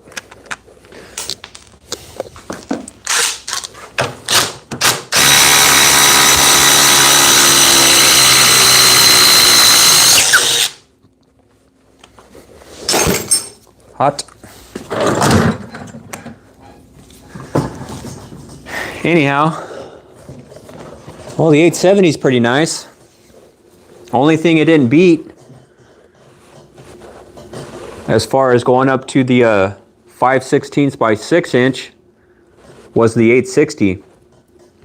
You know, stepping up a little bit bigger to the 3/8, it struggled, and the 887 beat it. Thanks, David. Does it hurt the screw? No, the screw doesn't have a... It's not a sentient being. It's not a life form.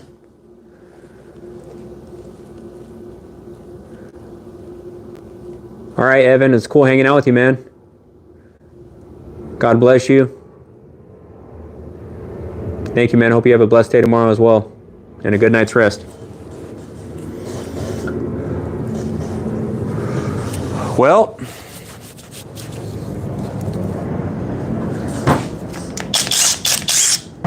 just for fun, let's check this out up against the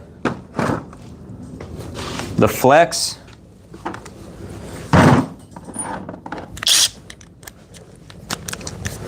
Let's go back to our 5 amp hour batteries. So I got it on the Flex right now.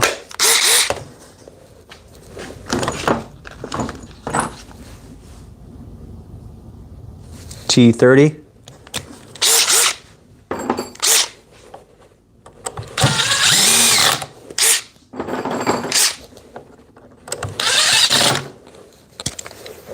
All right, Flex fully charged 5 amp hour versus fully charged 5 amp hour battery.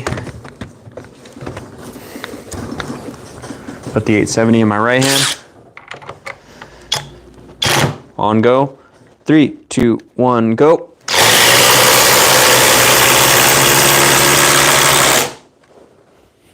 Dude, the 871. Wow. By a hair, dude. Wow, that's crazy. Wow. Maybe the Flex is warming up.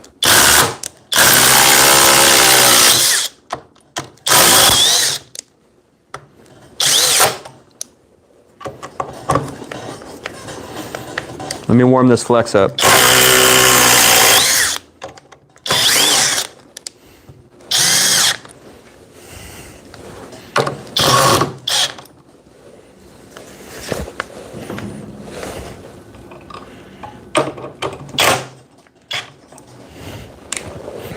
All right, here we go. DCF870 versus the Flex Quick Eject. Both 5 amp hour batteries, fully charged. On go. 3, 2, 1, go. Yeah, the Flex just needed to warm up. It just won by about 1.25 inches. That much.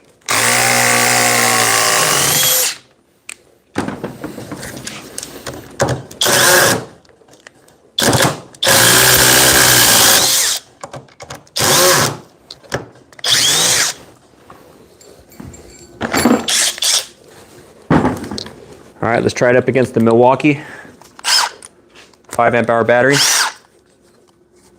fully charged. Let's get this thing warmed up.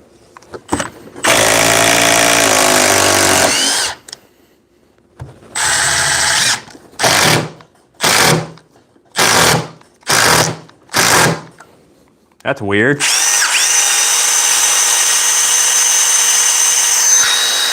It's pretty cold.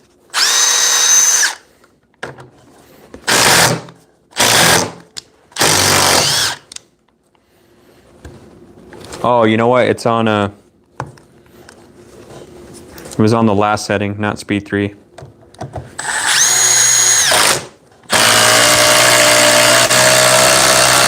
There we go.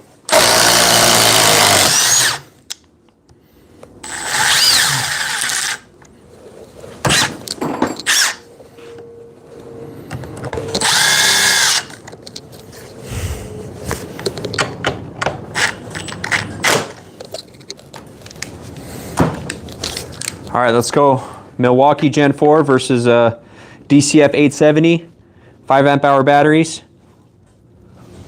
Speed 2, high speed on the hydraulic, and speed 3, top speed on the Milwaukee. 3, 2, 1, go.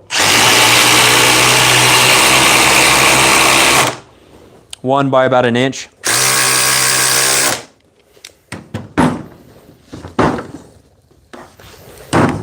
Now let's see a regular 5 amp hour battery on the 860. Let's see if that makes a difference for the Milwaukee. Quicker Jack or 860? They're both still pretty cold. I'm trying to remember. I can't remember which one gets hotter, quicker.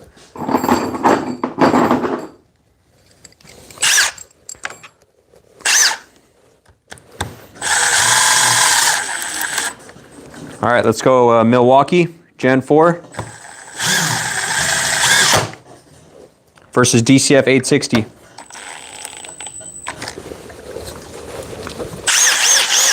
Both speed 3, fully charged 5 amp hour batteries. On go. 6 inch by 5/16 GRKs. 3, 2, 1, go.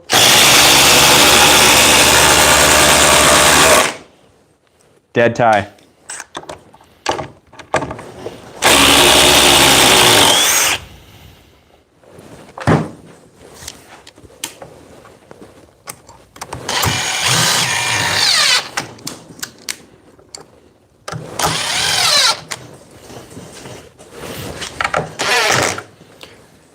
If you guys like seeing a power tool testing, Flex, Milwaukee, and Dewalt, the best of each one, hit that like button for me and subscribe.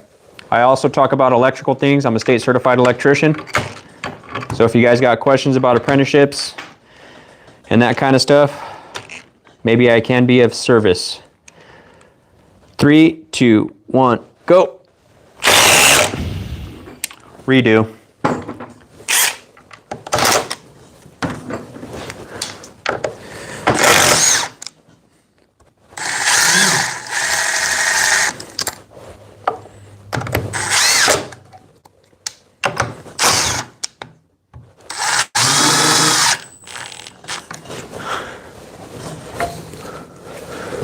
All right, let's get it.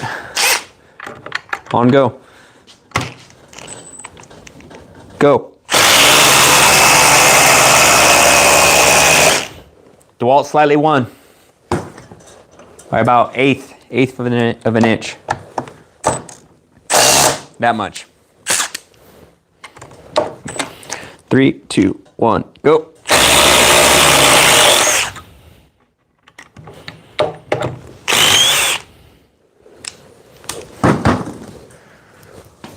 Let's go up against the Flex. So the Dewalt, sometimes it would win with the smaller screws, like the 6 inch, the 5 inch, and like the 1/4 inch by 5 inch and the 1/4 inch by 6 inch when I would do the testings. But it would lose when the lags would get bigger.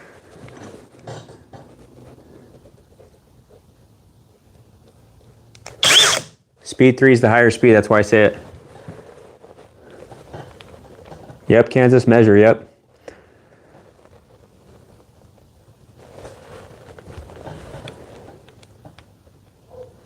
Got the wood smoking.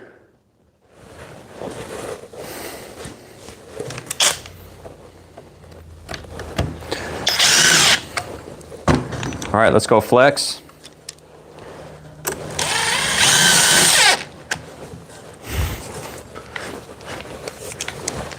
Here we go. Both speed 3, fully charged 5 amp hour batteries. 3, 2, 1, go.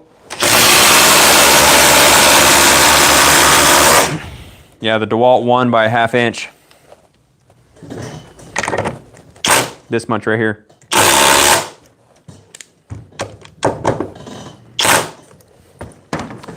Let's do it again, switch hands.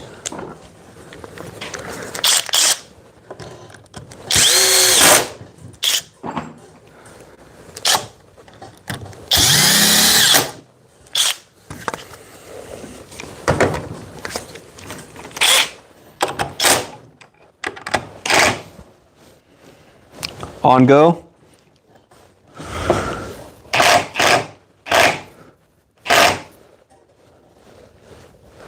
Okay, on go. 3, 2, 1, go.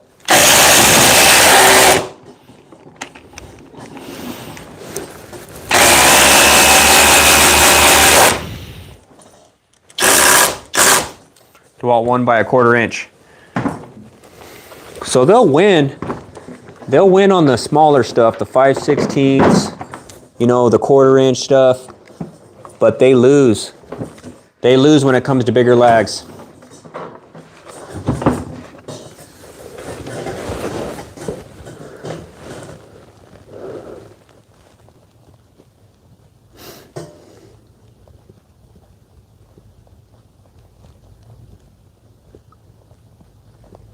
You like using 4?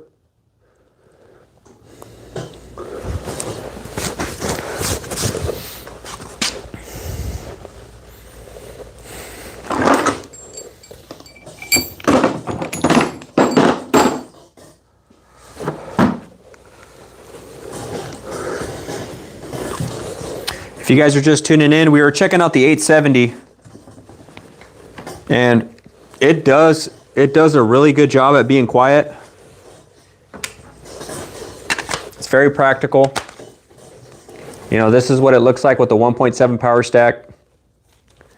Awesome, quiet hydraulic impact driver.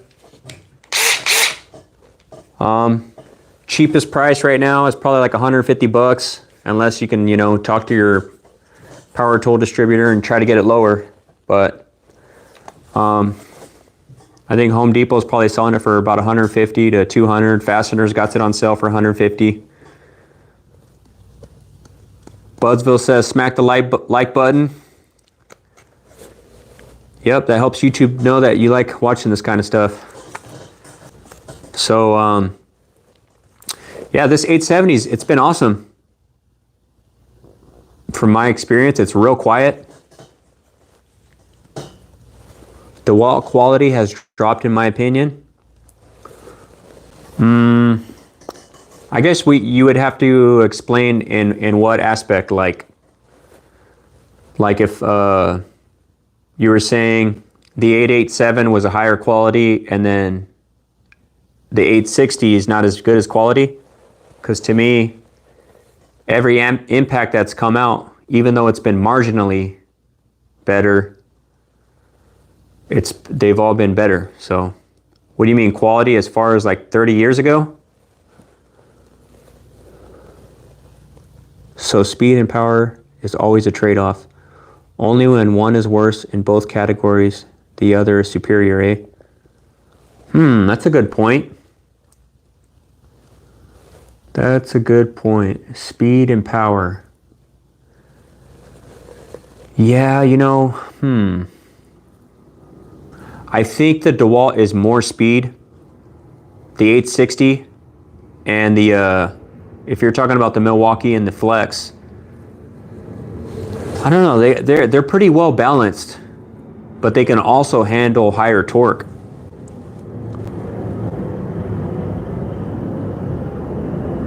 Why does the outlet that my microwave is plugged into spark? Hold on, we got an electrical question. I thought removing is plugged into spark constantly. I thought removing the white wire would make it stop, but it doesn't. I'm tired of the smell the sparks make. Oh, okay, no, you want to keep that white wire because that's the neutral. So what kind of plug is it? And how many amps is that microwave drawing? Usually a microwave is probably, I don't know, we could just say around 10 amps. You could find how many amps that thing's drawing by you go and you look at the back of your microwave and it'll tell you like 1200 watts or something like that. I don't know. I'm a little tired, so I can't just, I don't remember any microwave ratings. Oh wait, I got a microwave right there. Hold on. Let's get real world application up in here. This is the microwave I would take on the job site with me.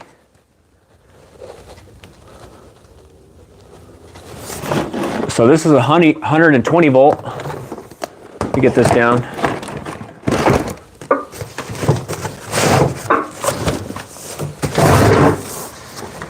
Oh, I keep it in the box. Ugh.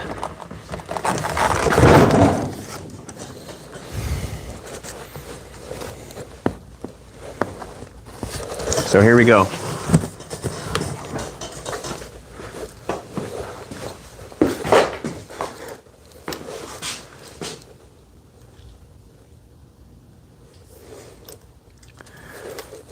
So this thing says 600 watts. So this thing, how do you figure out the amps? You divide 600 watts by 120. And when we do that,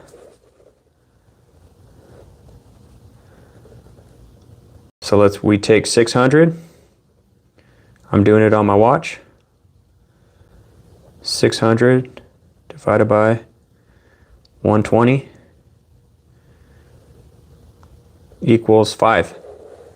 Equals 5 amps. Thanks for the subscription, bro. Glad I can help. Well, I am an electrician, you know, so you're talking my language. You guys like that cross up there? My son put the screws in that. See you later, Oliver. I know, Budsville, it's not a Dewalt microwave. That's a fail. That is a fail. So it's pulling 5 amps, right? So if you got a 20 amp breaker, the code on a 20 amp breaker is only 80%. On any breaker is only 80%. So, so say if it's on a 20 amp circuit, and it's pulling 5 amps, you know what? That's actually a low one. I bought that one on purpose.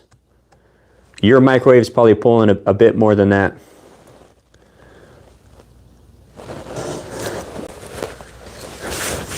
So your kitchen is required. I'm not a residential guy, I'm a commercial. I've mostly done commercial electrical. I just taped the white wire back on with masking tape and the sparking has stopped. Well, what you want to make sure you screw that down. Screw that down on your receptacle.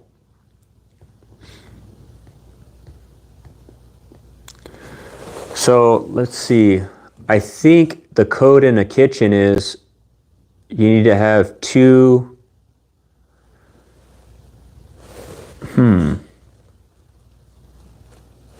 General use. Oh man. I think it's 2. Tools and tactices. You probably know this right off the top of his head. He's an inspector.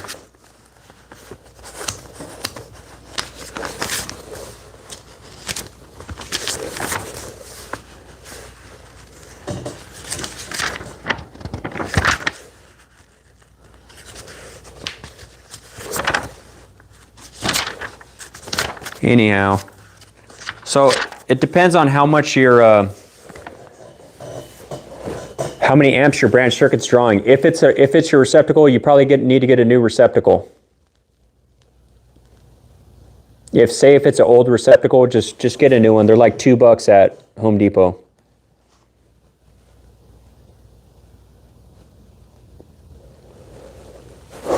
Hold on, let me go back to what you're saying. I just taped the white wire, okay. Should I drill a hole in the side of the receptacle to stick the wire in? Heck no. No, don't do that. You need to go get a new receptacle.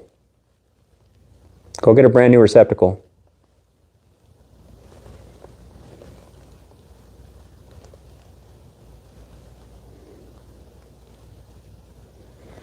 Benjamin, what are you talking about? The DeWalt?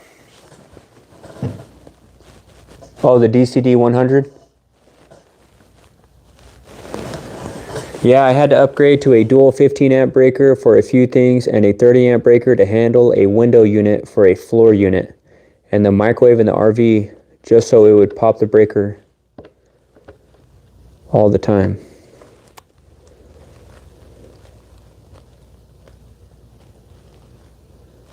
Yeah. Yep. That would be a lot for those 15 amps. Can you run a switch to a switch to make that switch control same light? Can you run a switch to a switch to make that switch control the same light? Yeah, you're talking about three-way switches. So a three-way switch, it'll have one for your power. So here's your switch, and then you're going to turn it on and off. On one side, that'll be for your power coming in, and then on your switch legs, you're going to have two travelers. So your two travelers will travel to each other. And then off the other side of that switch wire will go up to the light. So you have one wire going up to the light, your neutrals just tied together, wire nut in the box. One wire goes up to the light, comes back, hits your screw. You got two travelers that travel over to each other and the switches. That way you can turn one off here and turn it on over here, you know?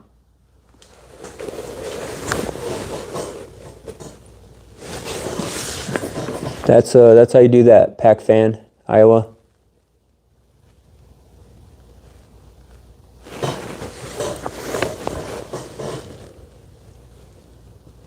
George? Yeah, just hire an electrician.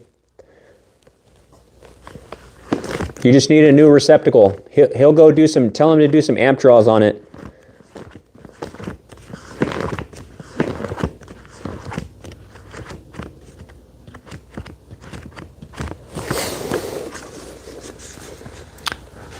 But you should have two circuits for general use in your kitchen.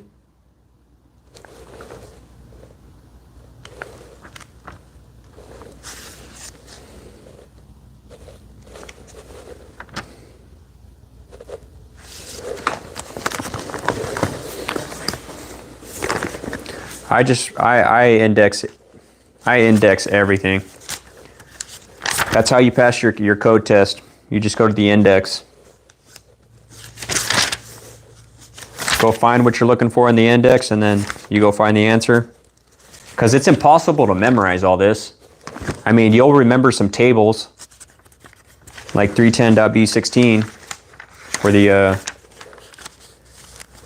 your wire and your amps, and then your grounding tables. There's 3 common grounding tables. So let's see. Let me see if I can find that. Receptacles in kitchen, 210.8A6.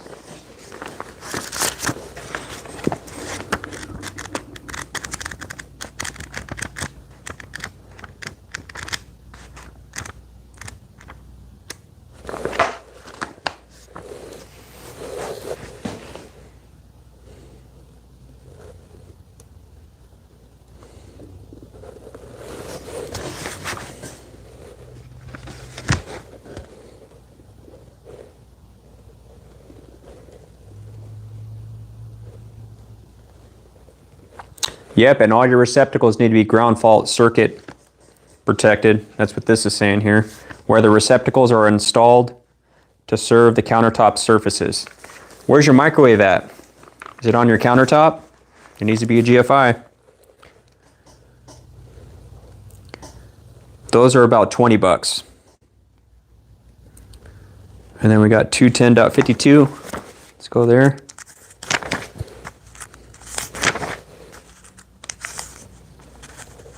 .52.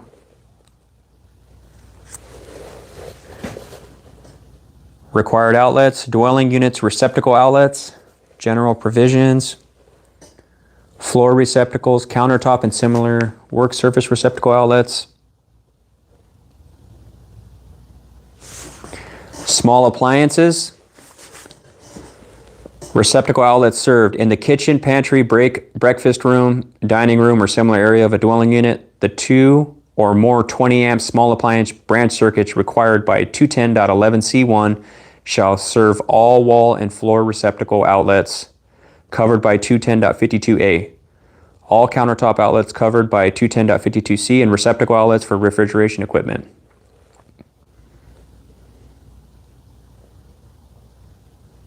And receptacles for refrigeration equipment, okay? Couple exceptions. In addition to the required receptacle specified by 210.52, switched receptacles supplied for a general purpose 15 or 20 amp branch circuit as required shall be permitted.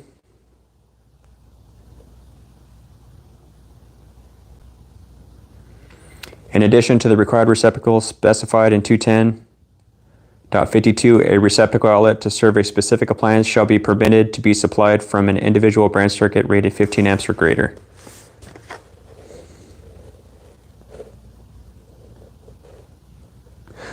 So no other outlets. The 2 or more small appliance branch circuits specified in 210.52b1, that was what we read, which is called receptacle outlet served, shall have no other outlets. So those need to be dedicated. Kitchen receptacle requirements. So there's a countertop and work surfaces, wall space and island and peninsula. And it keeps going. Receptacle outlet location, goes all the way to bathrooms, all that stuff.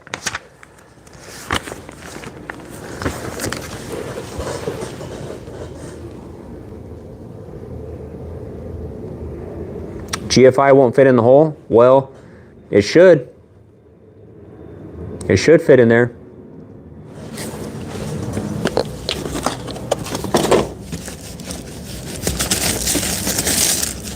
If you got a single gang box, let me see if I got a single gang. Here we go. This is for outside. But say you got a box, right? Your GFI is going to fit in your single gang. Because if you got a single gang box and you got a regular receptacle in there, it's going to fit. You just need to pop that out and stick. This one, they have it color coded for black. The black gets the hot, gets the copper, and this chrome silver one gets the neutral. It'll tell you on the back. Tell you how much to strip and all that. You just shut the breaker off. You get a tester, test it.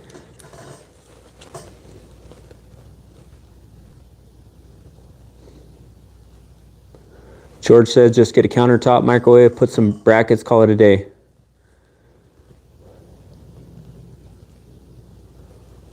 Eric, right on. Well, I went through Weka course. I'm starting my second Weka course. So what are you an ET? I've been learning a lot on the job sites more than online school. Well, the school's going to teach you how to be book smart. You got to know this. The difference between a electrician and an installer, anybody can install an electrical. Anyone can bend pipe. You know what I'm saying? So what separates you from an installer is knowing the code. You know the code, you're going to pick up all that other stuff.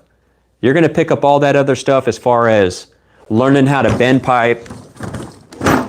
You're going to have guys making fun of you. Oh, you can't bend a 4-point saddle. You can't bend a 3-point saddle or whatever.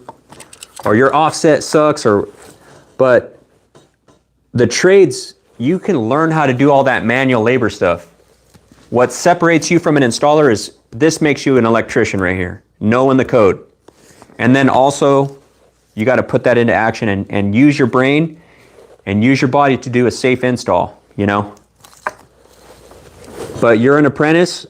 you're an apprentice right now, or an ET, electrical trainee. But WECA's awesome, man. Where are you taking your classes out of? Sacramento, Fresno?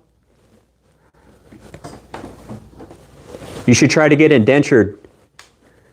Try to get indentured and be a... Or are you working on P-Dub jobs? If you're working on P-Dub jobs, they'll pay you as much as a journeyman.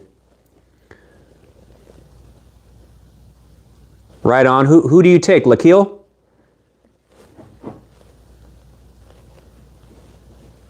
You're working non-union? Yeah, WECA's non-union.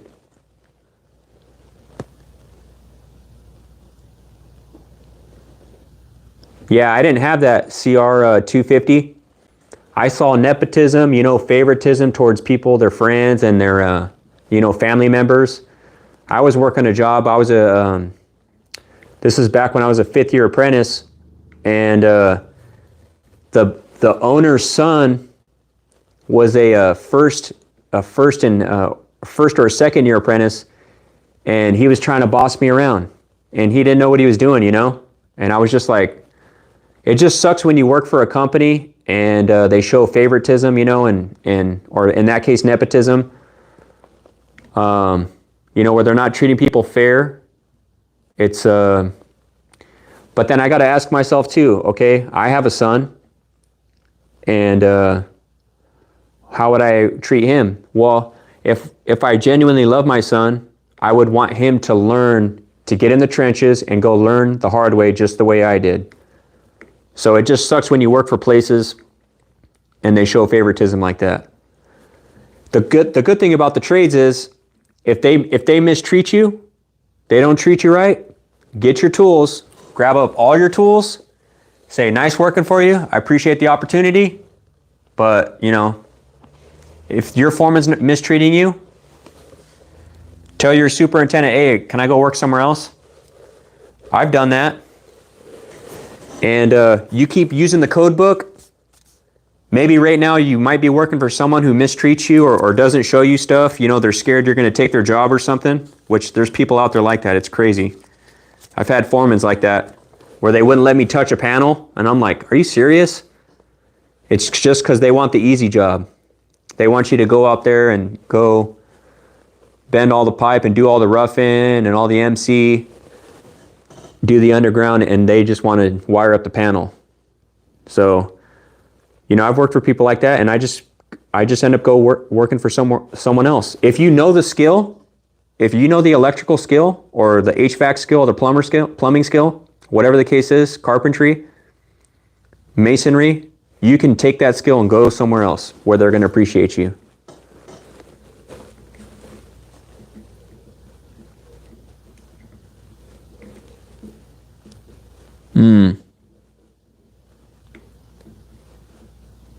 Yep. Yeah, David, I had a foreman who told me the circuit was off.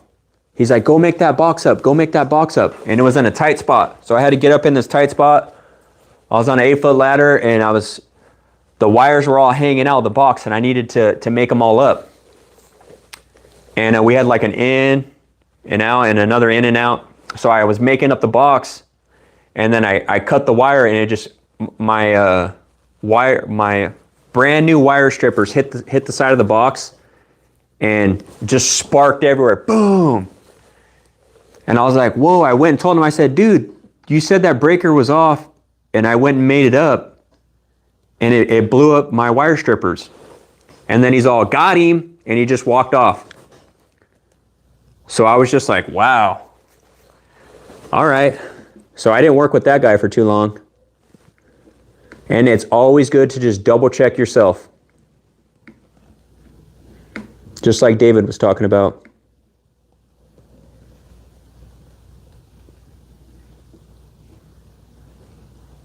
Yep, that's how it is, Eric. That's how it is. It's all good. You'll pass that person up. Maybe God wants you to see how some people are in the trade, how they work, Know your self-worth. If you know, okay, I could install, I could read blueprints, maybe you don't know how to do that, and you're still learning how to bend pipe and all that stuff's going to come. Just trust the process. On your free time, you could look up too how to bend pipe, you know? Some people like to play video games. You could be learning, how do I do a 4-point saddle? And then go buy some 1/2 inch. Or say you're doing some demo, you could take that 1/2 inch, instead of throwing it away, you could take it home if your foreman says you can. And then you could practice on that. Or you could just go buy some. Get a 1/2 inch bender, start practicing bends, offsets, you know, go 10 degrees, go 30 degrees.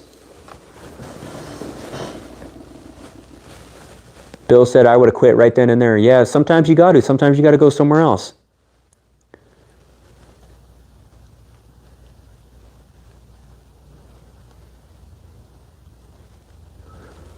How long did it take your O2 test? What is that? What do you mean by that? Approved by LNI? I don't know those abbreviations. I'm going to go grab a hacksaw and get to work. No, be careful now. Don't be cut through those copper lines. David, yes sir, my uncle Gene was told it was off and he trusted the guy. He ended up half paralyzed. Wow.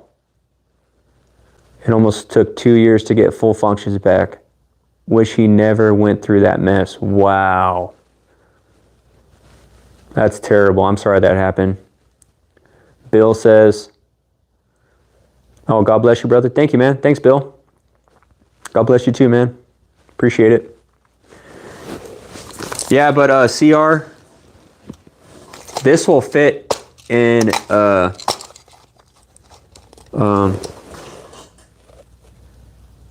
single. This is a single gang box. This GFI will fit right in there. And if it's on your countertop, you got to have a GFI.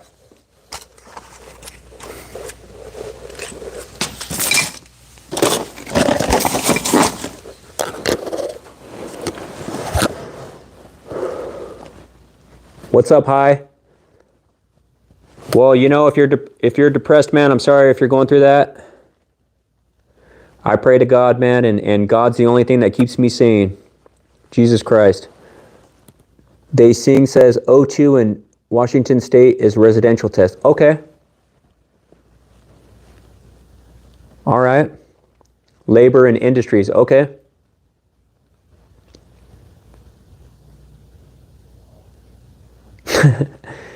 XST says public service announcement, don't trust your stairs people. They're always up to something.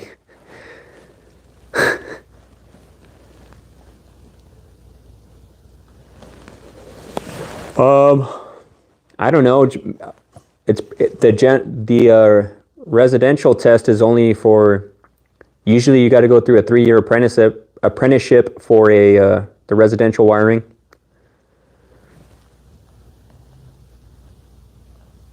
Armando said, what's up, man of God? What are we talking about today? We're talking about the new DCF870. I do a lot of power tool reviews. And I talk about electrical stuff. For sure, David. But I'm a Christian man in the construction field. That's why this channel is called Christian Electrician. And I spread Jesus Christ, you know, and I work with integrity, you know. Some people take breaks, they try to hide in secret, you know, and they wonder why nothing ever good happens to them. Well, don't cut corners. Work hard, try your best. You know, you reap what you sow. So that's the way I live my life. I've been thinking about getting me a new toy, just not sure if I want the 870 or 860. You're an electrician. I'd go with the 860. What about a LLE? Limited electrician license? AW construction? What do you mean by that? I've never heard of that. I've heard of an apprenticeship or an ET card. You know, you do that. You get your 3-year. Thank you, Bill.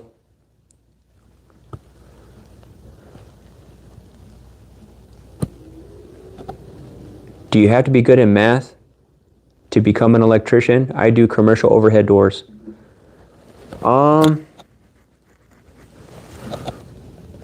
No, not that much. No. Probably anything you learn in elementary is probably good enough. You gotta do some calculations though, every now and then. But you'll learn all that stuff.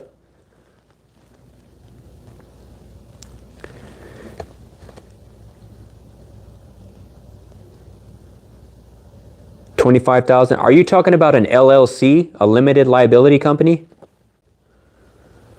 So work hard every day and believe in God to be with you every day as I would with him. It's getting cold in this garage. Let me get a jacket.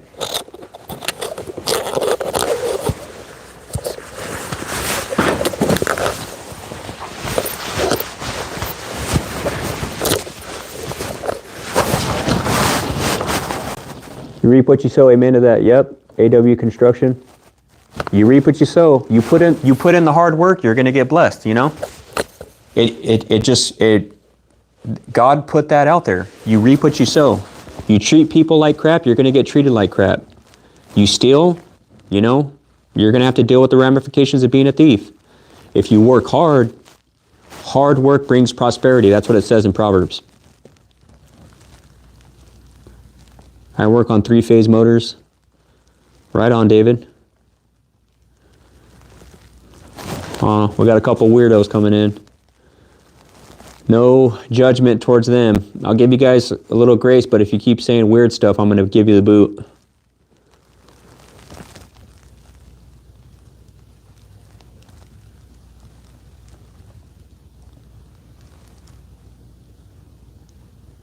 Well, I know an LLC is they start you off at about 25,000.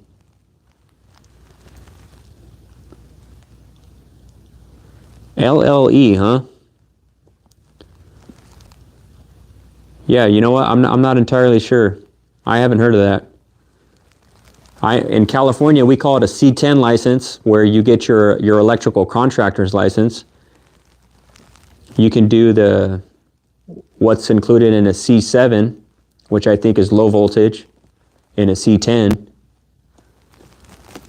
But you can't do a C10 in a C7. Why? Are you just trying to pick up some electrical work that's under 25,000 or something? Just hire a licensed journeyman.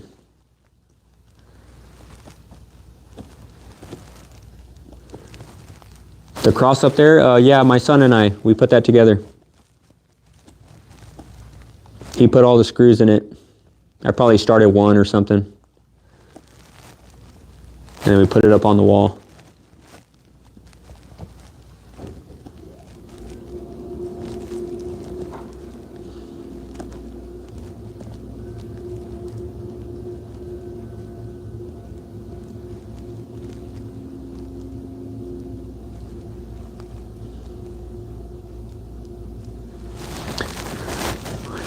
Hey, you find the good women in the church, man. So sometimes people will say, yeah, you know what, the best way to find a woman of God is to be a man of God and find one at church, you know, and just let it be natural. If it happens, it happens, you know. I heard you talking about something electrical, just trying to add to the combo. All right, for sure, AW Construction. What kind of stuff do you do on your channel? Are you doing YouTube stuff on here too? I'm asking because of your name. Eric says, since I'm struggling at getting hands-on experience at my full-time job, I decided to contact another contractor to give me work for weekends or Monday. And so far, I've been learning a lot more. There you go. You know what you did, Eric? You said, I don't want to continue doing this. I want to go somewhere else. And you're doing the right thing.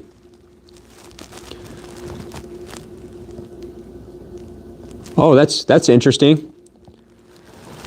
Yeah, I would just make sure whoever's doing the electrical work, AW Construction, is licensed. You got to be licensed and bonded.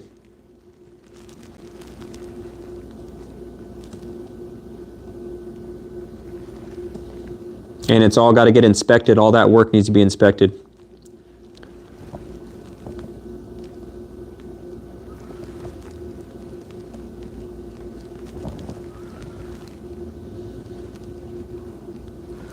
Well, maybe the guy that you like working for, maybe you can work full-time with him. Hey, there's a lot of electrical companies in Sacramento. You could find yourself a good electrical company.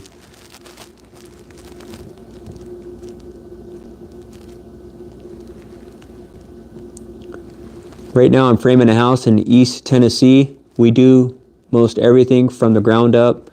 And yes, we subcontract everything we don't need to have a license for. All legal. Right on, AW Construction.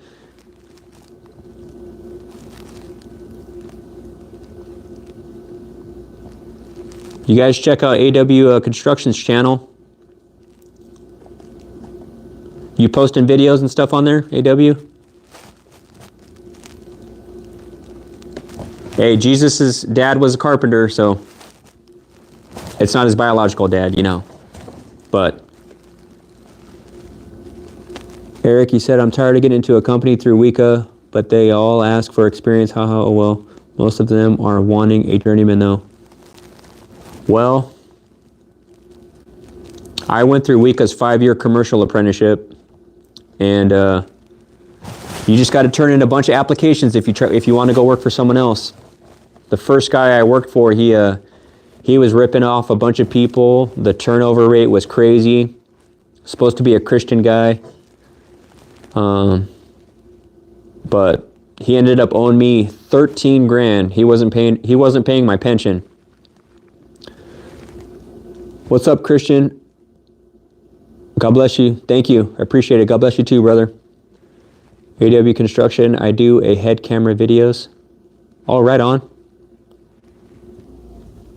Oh, Budsville is subscribed. Right on. Heck yeah.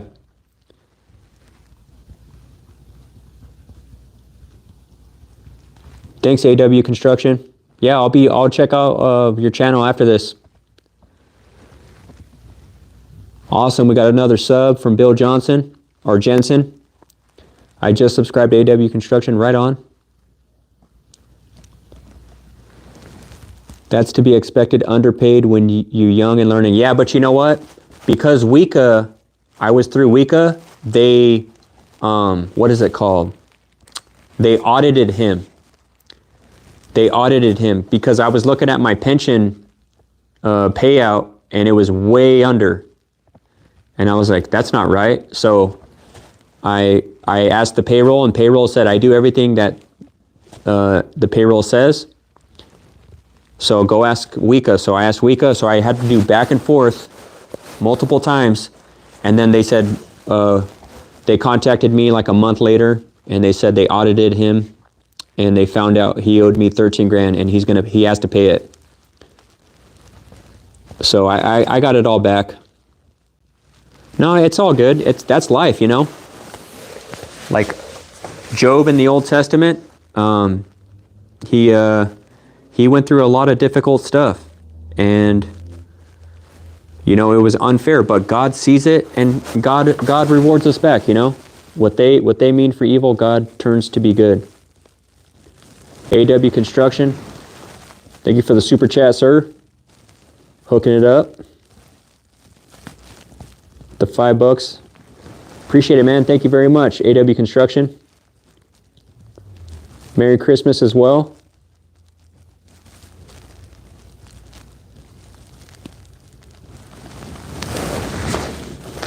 Why does God give children parasites in their eyes? Well, I know we see a lot of evil in this world, and there's a lot of difficult things that happen. Like some people are born with limitations, and there's war. People die in war, and there's all this evil. And what happened after in the book of Genesis is the world got cursed because of sin. And you know, the devil, right? God is all good, and the devil's evil. And so God is not the active agent in brokenness and the pain. God is not the active agent in parasites and children's eyes and that kind of stuff. It's just a broken and fallen world, and we all go through stuff. Like me, I'm losing my hair, and You know, sometimes if I'm overworking my hands too much, I get carpal tunnel. You know, our lives, we all go through our own difficulty, and that's just the way the world is, you know. So God isn't the active agent in that. Handsome bass man. It's just we're just in a broken and fallen world. But guess what? Heaven's going to be for all eternity. So we're going to live in heaven for all eternity, and there's not going to be any time, and it's going to be forever.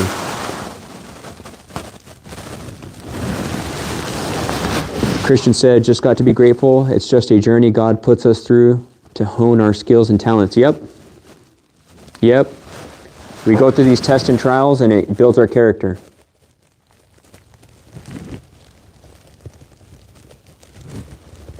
Union or non-union? Well, there's perks on both sides. The union guys, they set the wage of the journeyman. So a union's going to make sure that you're getting your pension, that you're getting your health insurance, that you're getting a livable wage. So people that are a journeyman in the union, they're making prevailing wage. Prevailing wage is the most money that you're going to make. Let me take off these earplugs. I'm probably yelling. Sorry about that. Wow, I could just hear myself. So basically, oh, thanks for the subscription, David. Hold on, I lost what I was answering. Oh, union or non-union? So, David B, not David Stryker. David B. So union does provide all that stuff. However, you have to be on the top of the list. And because you have them providing that and vouching for you, you have to pay union dues. The union dues aren't a lot. I think it's a total of like, it's like 12%. Yeah, 12%. But 6.5% of that percentage goes to your, they give you like a vacation card, and you get it pays you out once a month, I think. So every 6.5%, they take out 12, but they give you back 6.5%. And then you got to pay like $50 a month for union dues. So you got to do that. You got to pay union dues. And then also, when the job's over, it's kind of like a temp agency. You might have to go find somewhere else to work, and you're going to have to wait on the list. A non-union shop is a merit shop. So non-union or union, everyone's making the same as you.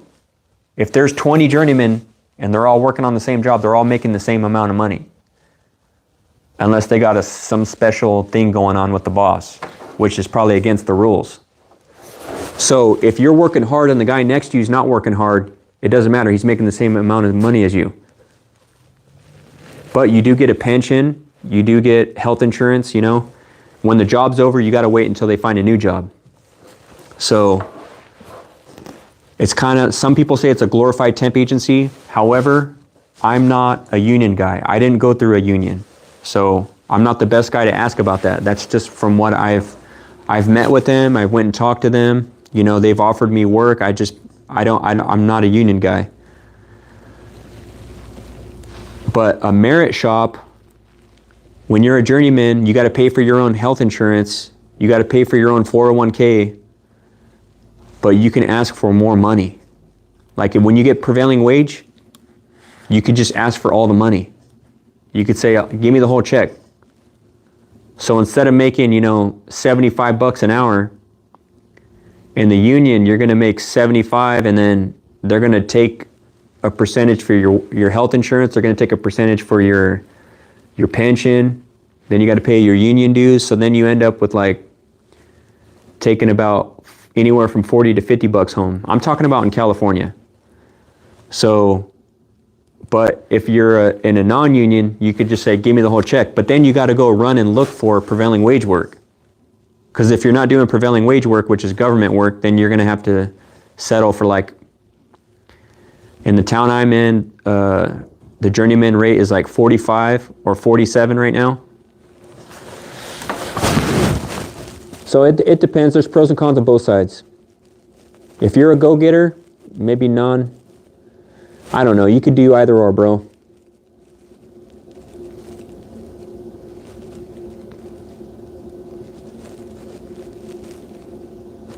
Yep. Endure through the tough situation and reap their fruits later on. Generational sin, Christian said. Can God change it, or do we have to? Yeah. The first people that started hospitals were Christians. So we take our kids to the hospital if something happens. Thanks, Kevin. Respect your response. Thank you, handsome Bass Man. 80% of men lose their hair. Tools in God, love it, man. Thanks, Armando. You guys like that kind of stuff? Consider subscribing.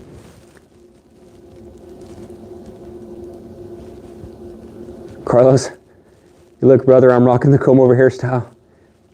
AW Construction, yikes, 12%. I know, that's a lot of money. What's up, Chris? What's up, Caleb?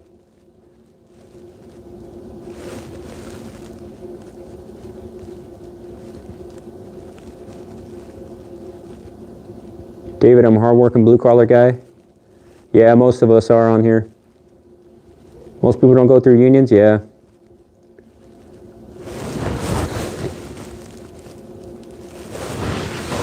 Yeah, I don't get nothing for the live streams though, Caleb. Except like the stickers and stuff.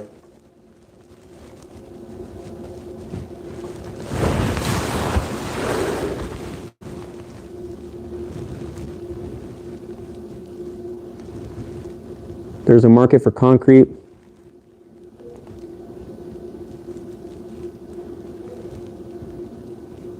Yep, Nick, you're right. Always prevailing wage jobs in the union, yep. Even if it's, your wage always stays the same. So say you don't even work on a union job, or I mean a prevailing wage job, you're still gonna make the same money. It's not 100% government jobs, but you're always gonna get the prevailing wage rate. Mountains and muscle, how do I help? Help in what way?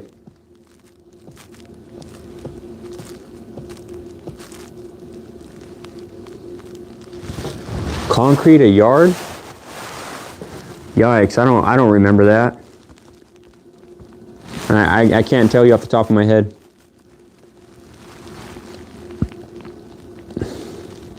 By liking and subscribing.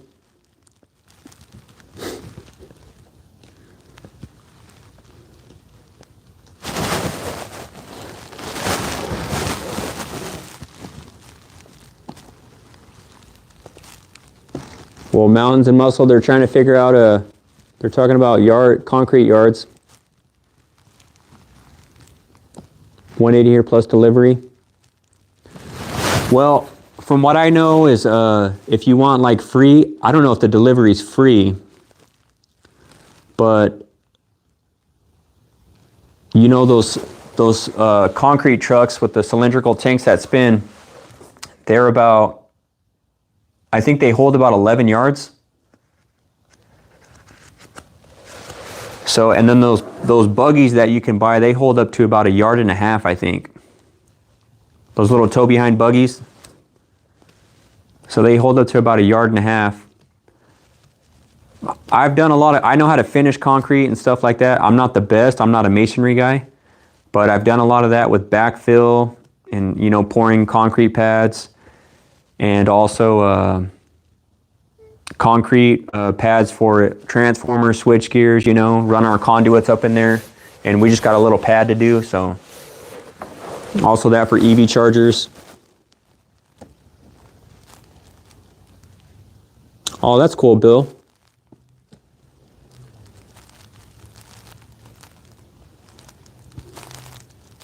Right on, Christian. Thanks for viewing from out in the Caribbean. I'm 33.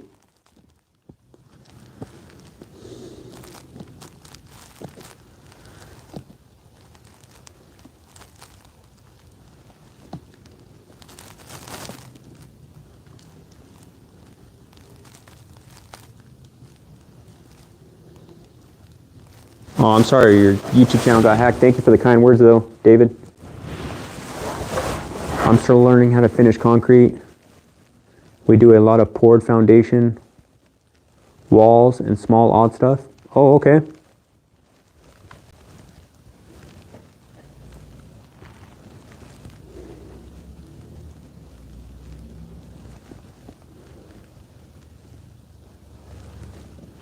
Right on. We got the 30s club going on here. Oh, you guys mix concrete by hand? That'll give you a workout.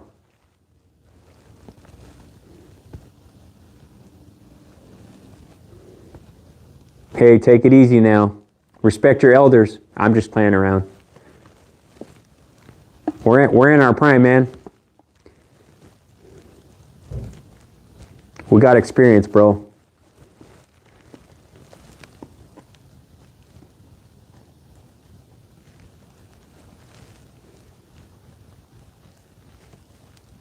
Yeah.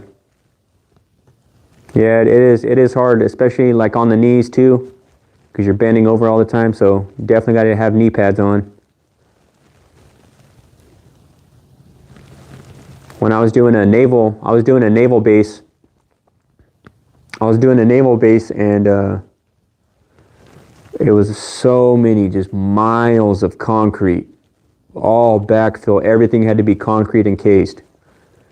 And oh my goodness, just the amount of pads and concrete you had to finish. We would laugh. We're saying we're electricians and we're finishing concrete. And we had some labor guys from the union, you know, they just complained, you know. They didn't like we're non-union guys and we're working hecka hard. And they're union guys and they wanted us to slow down. But we're like, we don't work that way. The electricians were non-union.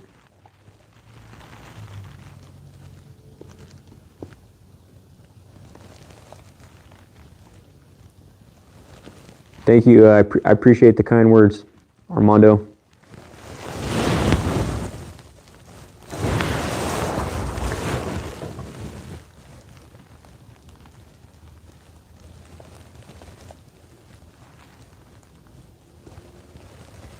Man, hopefully it's nothing severe.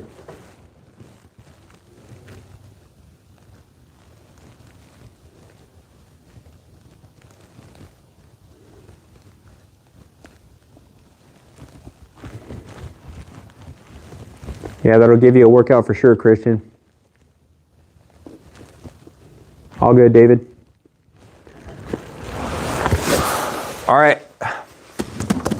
It's been fun hanging out and chatting with you guys. If you guys are new here, I do a power tool reviews, Flex, Milwaukee, and Dewalt. We were just checking out the new DCF870 power with the power stack, you know, and all that kind of stuff. And we did some testing on it, so it's been awesome. And you know, I like the quiet hydraulic. This thing's, it's awesome. It's quiet. And we were driving lags and doing a bunch of testing and all that kind of stuff. I also do, I talk about all things electrical. And it's always nice to go live and hang out with you guys on here. So, yeah, thanks for tuning in. Thank you, David. Thank you, AW Construction. Now, AW, since you called us old guys, I still want people to go check out your channel, but since you're young, use your youth in the right way. Stay the course. You know, if you're making good money, you know, you're working your way up and you're doing all this stuff, you know, just keep, I know, I'm teasing you. No, it's no hard feelings at all. I'm just messing around. But just stay the course. God's going to keep blessing you, man. You know, Jesus Christ, put him at first as your Lord and Savior, and he'll lead the way. He called us old, George. Hey, you know who I like to learn from in the trades? You know who I like to learn from in the trades? The older guys. Go find you a guy that's been in the trade for about 40, 30, 20 years. You're in the 30 club, George. Amen, Christian. Amen, Alfredo. Yeah, 31 in April. Oh, snap.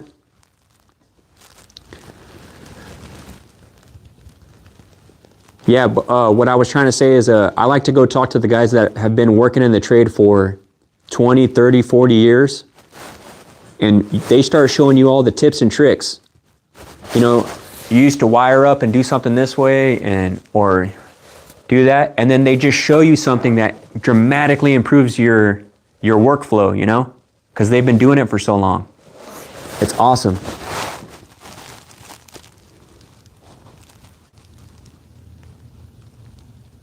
Can't find them, but sometimes they're drunk or tired. Yeah, I just like to be helpful. I just treat them with respect, you know. I'm not trying to be alpha male and all that kind of stuff. And I just go learn their tips and tricks. Like, okay, check it out. So we're always on a new different job site, right? So on this job site, this guy knew how to operate the dirt moving equipment, mini excavator and stuff. I go ask him questions on how to operate it. And then, okay, maybe I can help operate it one day. And then you start learning. And then another day, you go learn how to rough in a building. Let me just talk from an electrical perspective. Then you start learning how to run your MC cable or your Romex if you're in a house. Or maybe another guy's doing lights. If another guy's doing lights and then you see how good he does lights, go up to him and go, dude, all these lights came out tight, man. They're all straight. Wow. It looks awesome, man. I would love to hear how you did it. And then sometimes you'll talk to a guy and he just gives you the cold shoulder. Okay, don't ask him then, whatever. He doesn't want to share, that's fine. But I just go ask people, man, how'd you do that? Or, wow, all your pipe work looks nice. How do you bend pipe like that? Then they show you their tips and tricks. Boom, boom, boom. They might call you bud. You might be, the little guy, a little buddy to them. That's fine. You're just learning the skill, The best thing you can do as a young buck is help the OGs. They'll give you the game in exchange for your back. Yep, there you go. Straight up, George. Yeah, if they're down in the trench digging, I'm like, give me that shovel, man. Let me get in there. You did your time already. You did your time, OG. Let me get in there.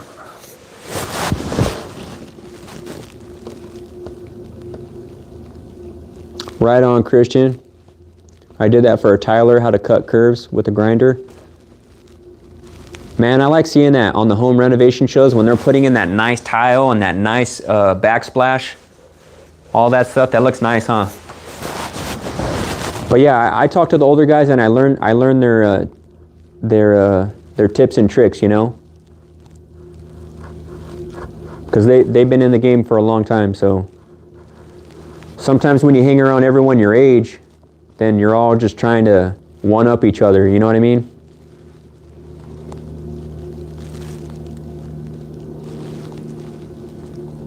All right, Rebecca. Hello from all the way from Australia. Greetings from California.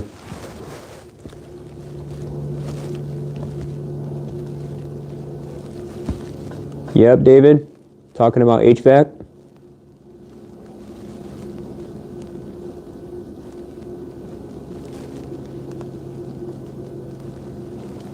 You thought it was harder, Christian?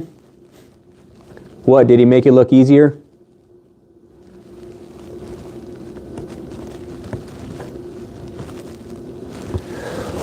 Well, if you guys like power tool reviews and talking about electrical stuff and that kind of stuff, hit the like button and subscribe. It's been a blast hanging out with you guys. Hello from Florida. What's up, Daryl? Thank you, man. I appreciate that. Thank you for the encouragement.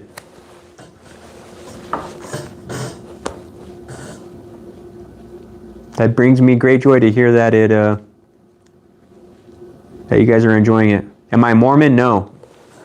No, siree, Bob. I'm a non-denominational Christian.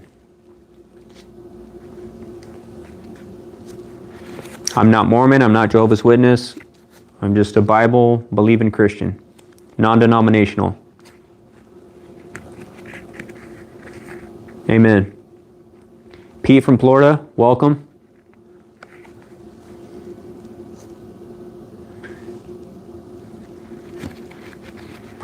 You know what? I've done 2 back-to-back lives. I did one yesterday and one today.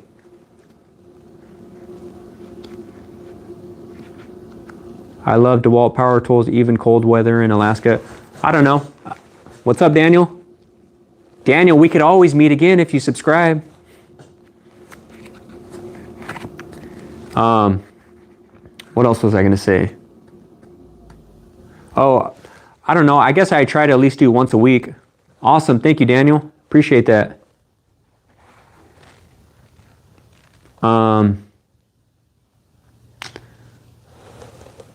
Have I ever worked on water pumps? Yeah, I remember I went, well, I could think of 2 instances. One was at Fresno City College, and the old maintenance guys, they were changing out, the motor was bad. One of the valves that wasn't pumping out water, so we had to change out the motor. So we ordered the motor, and then we talked to the electrician. This is before I was an electrician, and he came and took care of the wiring and stuff like that. But we installed the new motor and put that all in, and then he wired it back up for us. And that's where I got to see a lot of the trades. I didn't grow up around a lot of hands-on, or I didn't grow up in your traditional home, so I didn't start learning a lot of stuff until I was like older, when I became a Christian at age 20, and I went to college for 5 years, and some graduate stuff. I got certificates and that kind of stuff in grad school, and then but the whole time I was working as maintenance, so I got to work for the HVAC guy, the carpenter, the boiler specialist, the plumber, the electrician, maintenance guys, mostly maintenance guys, and the lead maintenance guy was a Christian, so he was very nice to me. And yeah, it was cool. It was cool. I got to learn a lot of stuff, learn how to like use like jackhammers and power tools, and safety and ladders, just your typical construction stuff. But yeah, I worked on a water pump there, and then also when I was doing service calls as an electrician, I went to this old building and I went underground, and then there was this pump that pumped up the water in this old building, and this lady was asking me to fix it, and I was like, I could just test it for power, and I tested it and it was dead, but it was this huge motor, and I was just like, the issue's here. So I told her, I said, you need to call, I called up an electrical company that deals with that specifically, and because I was working for a small shop at the time, so they went and took care of that.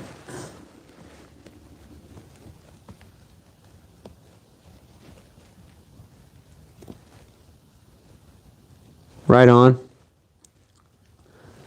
Right on, Mountain and Muscle. Yeah. Hey, you know what? Hard work beats a lot of stuff. As long as we were working hard. I'm a Baptist Christian. I have been since I was 3. Oh, wow. I had to dig 2.5 feet down, 136 feet long for new lines because we got a water break right under the concrete and is a sinkhole awaiting. Yikes. Man. That sounds like some tough work.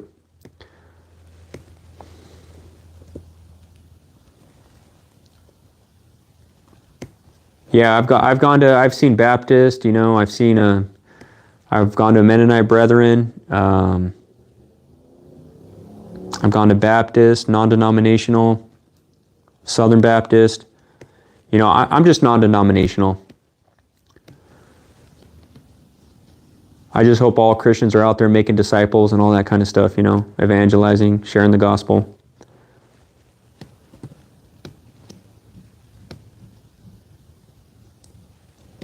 That's going to be a big yikes for me, dog. All right. I hope you guys all subscribe. And it's been cool hanging out with you guys. I appreciate you. I hope you guys all have a blessed night and have an amazing Christmas. I'm going to be going live probably like once a week, minimum. And yeah, it's been fun. I live streamed twice this week, back to back. And it's fun. I enjoy hanging out with you guys, talking about power tools and, you know, talking about the electrical code book. Thank you, Budsville, for your moderation. You in Kansas. And I appreciate you guys very much. Thanks for hanging out, Budsville. Merry Christmas to you, Mountains and Muscle. Christian, thank you as well, my brother in Christ. Amen. Love you guys, man. Yeah, maybe I'll get another stream in before the... You guys check out AW Construction again. He reviews tools. He's a youngster, though. I'm just playing AW Construction. Love you, brother. You guys take care. God bless. Jesus is the way, the truth, and the life. I became a Christian when I was 20 years old, and I've been following the Lord for 13 and a half years, and he totally transformed my life, you know. Owned my own home, you know, married my amazing, beautiful wife, and he just took me, and though I was in like foster care and group homes and stuff like that, he gave me sound mind. He gave me a sound mind. I don't drink or do any of that kind of stuff, and I love living for the Lord, and he blesses me. He provides for me, so I'm just grateful, and I'm grateful for YouTube to be able to share power tools and trades on here. And then, you know, give glory to Jesus Christ. So I love you guys, and you guys have a good night, okay? And if you're worried about anything, you could always pray. God hears everything. You guys take care. Have a good night.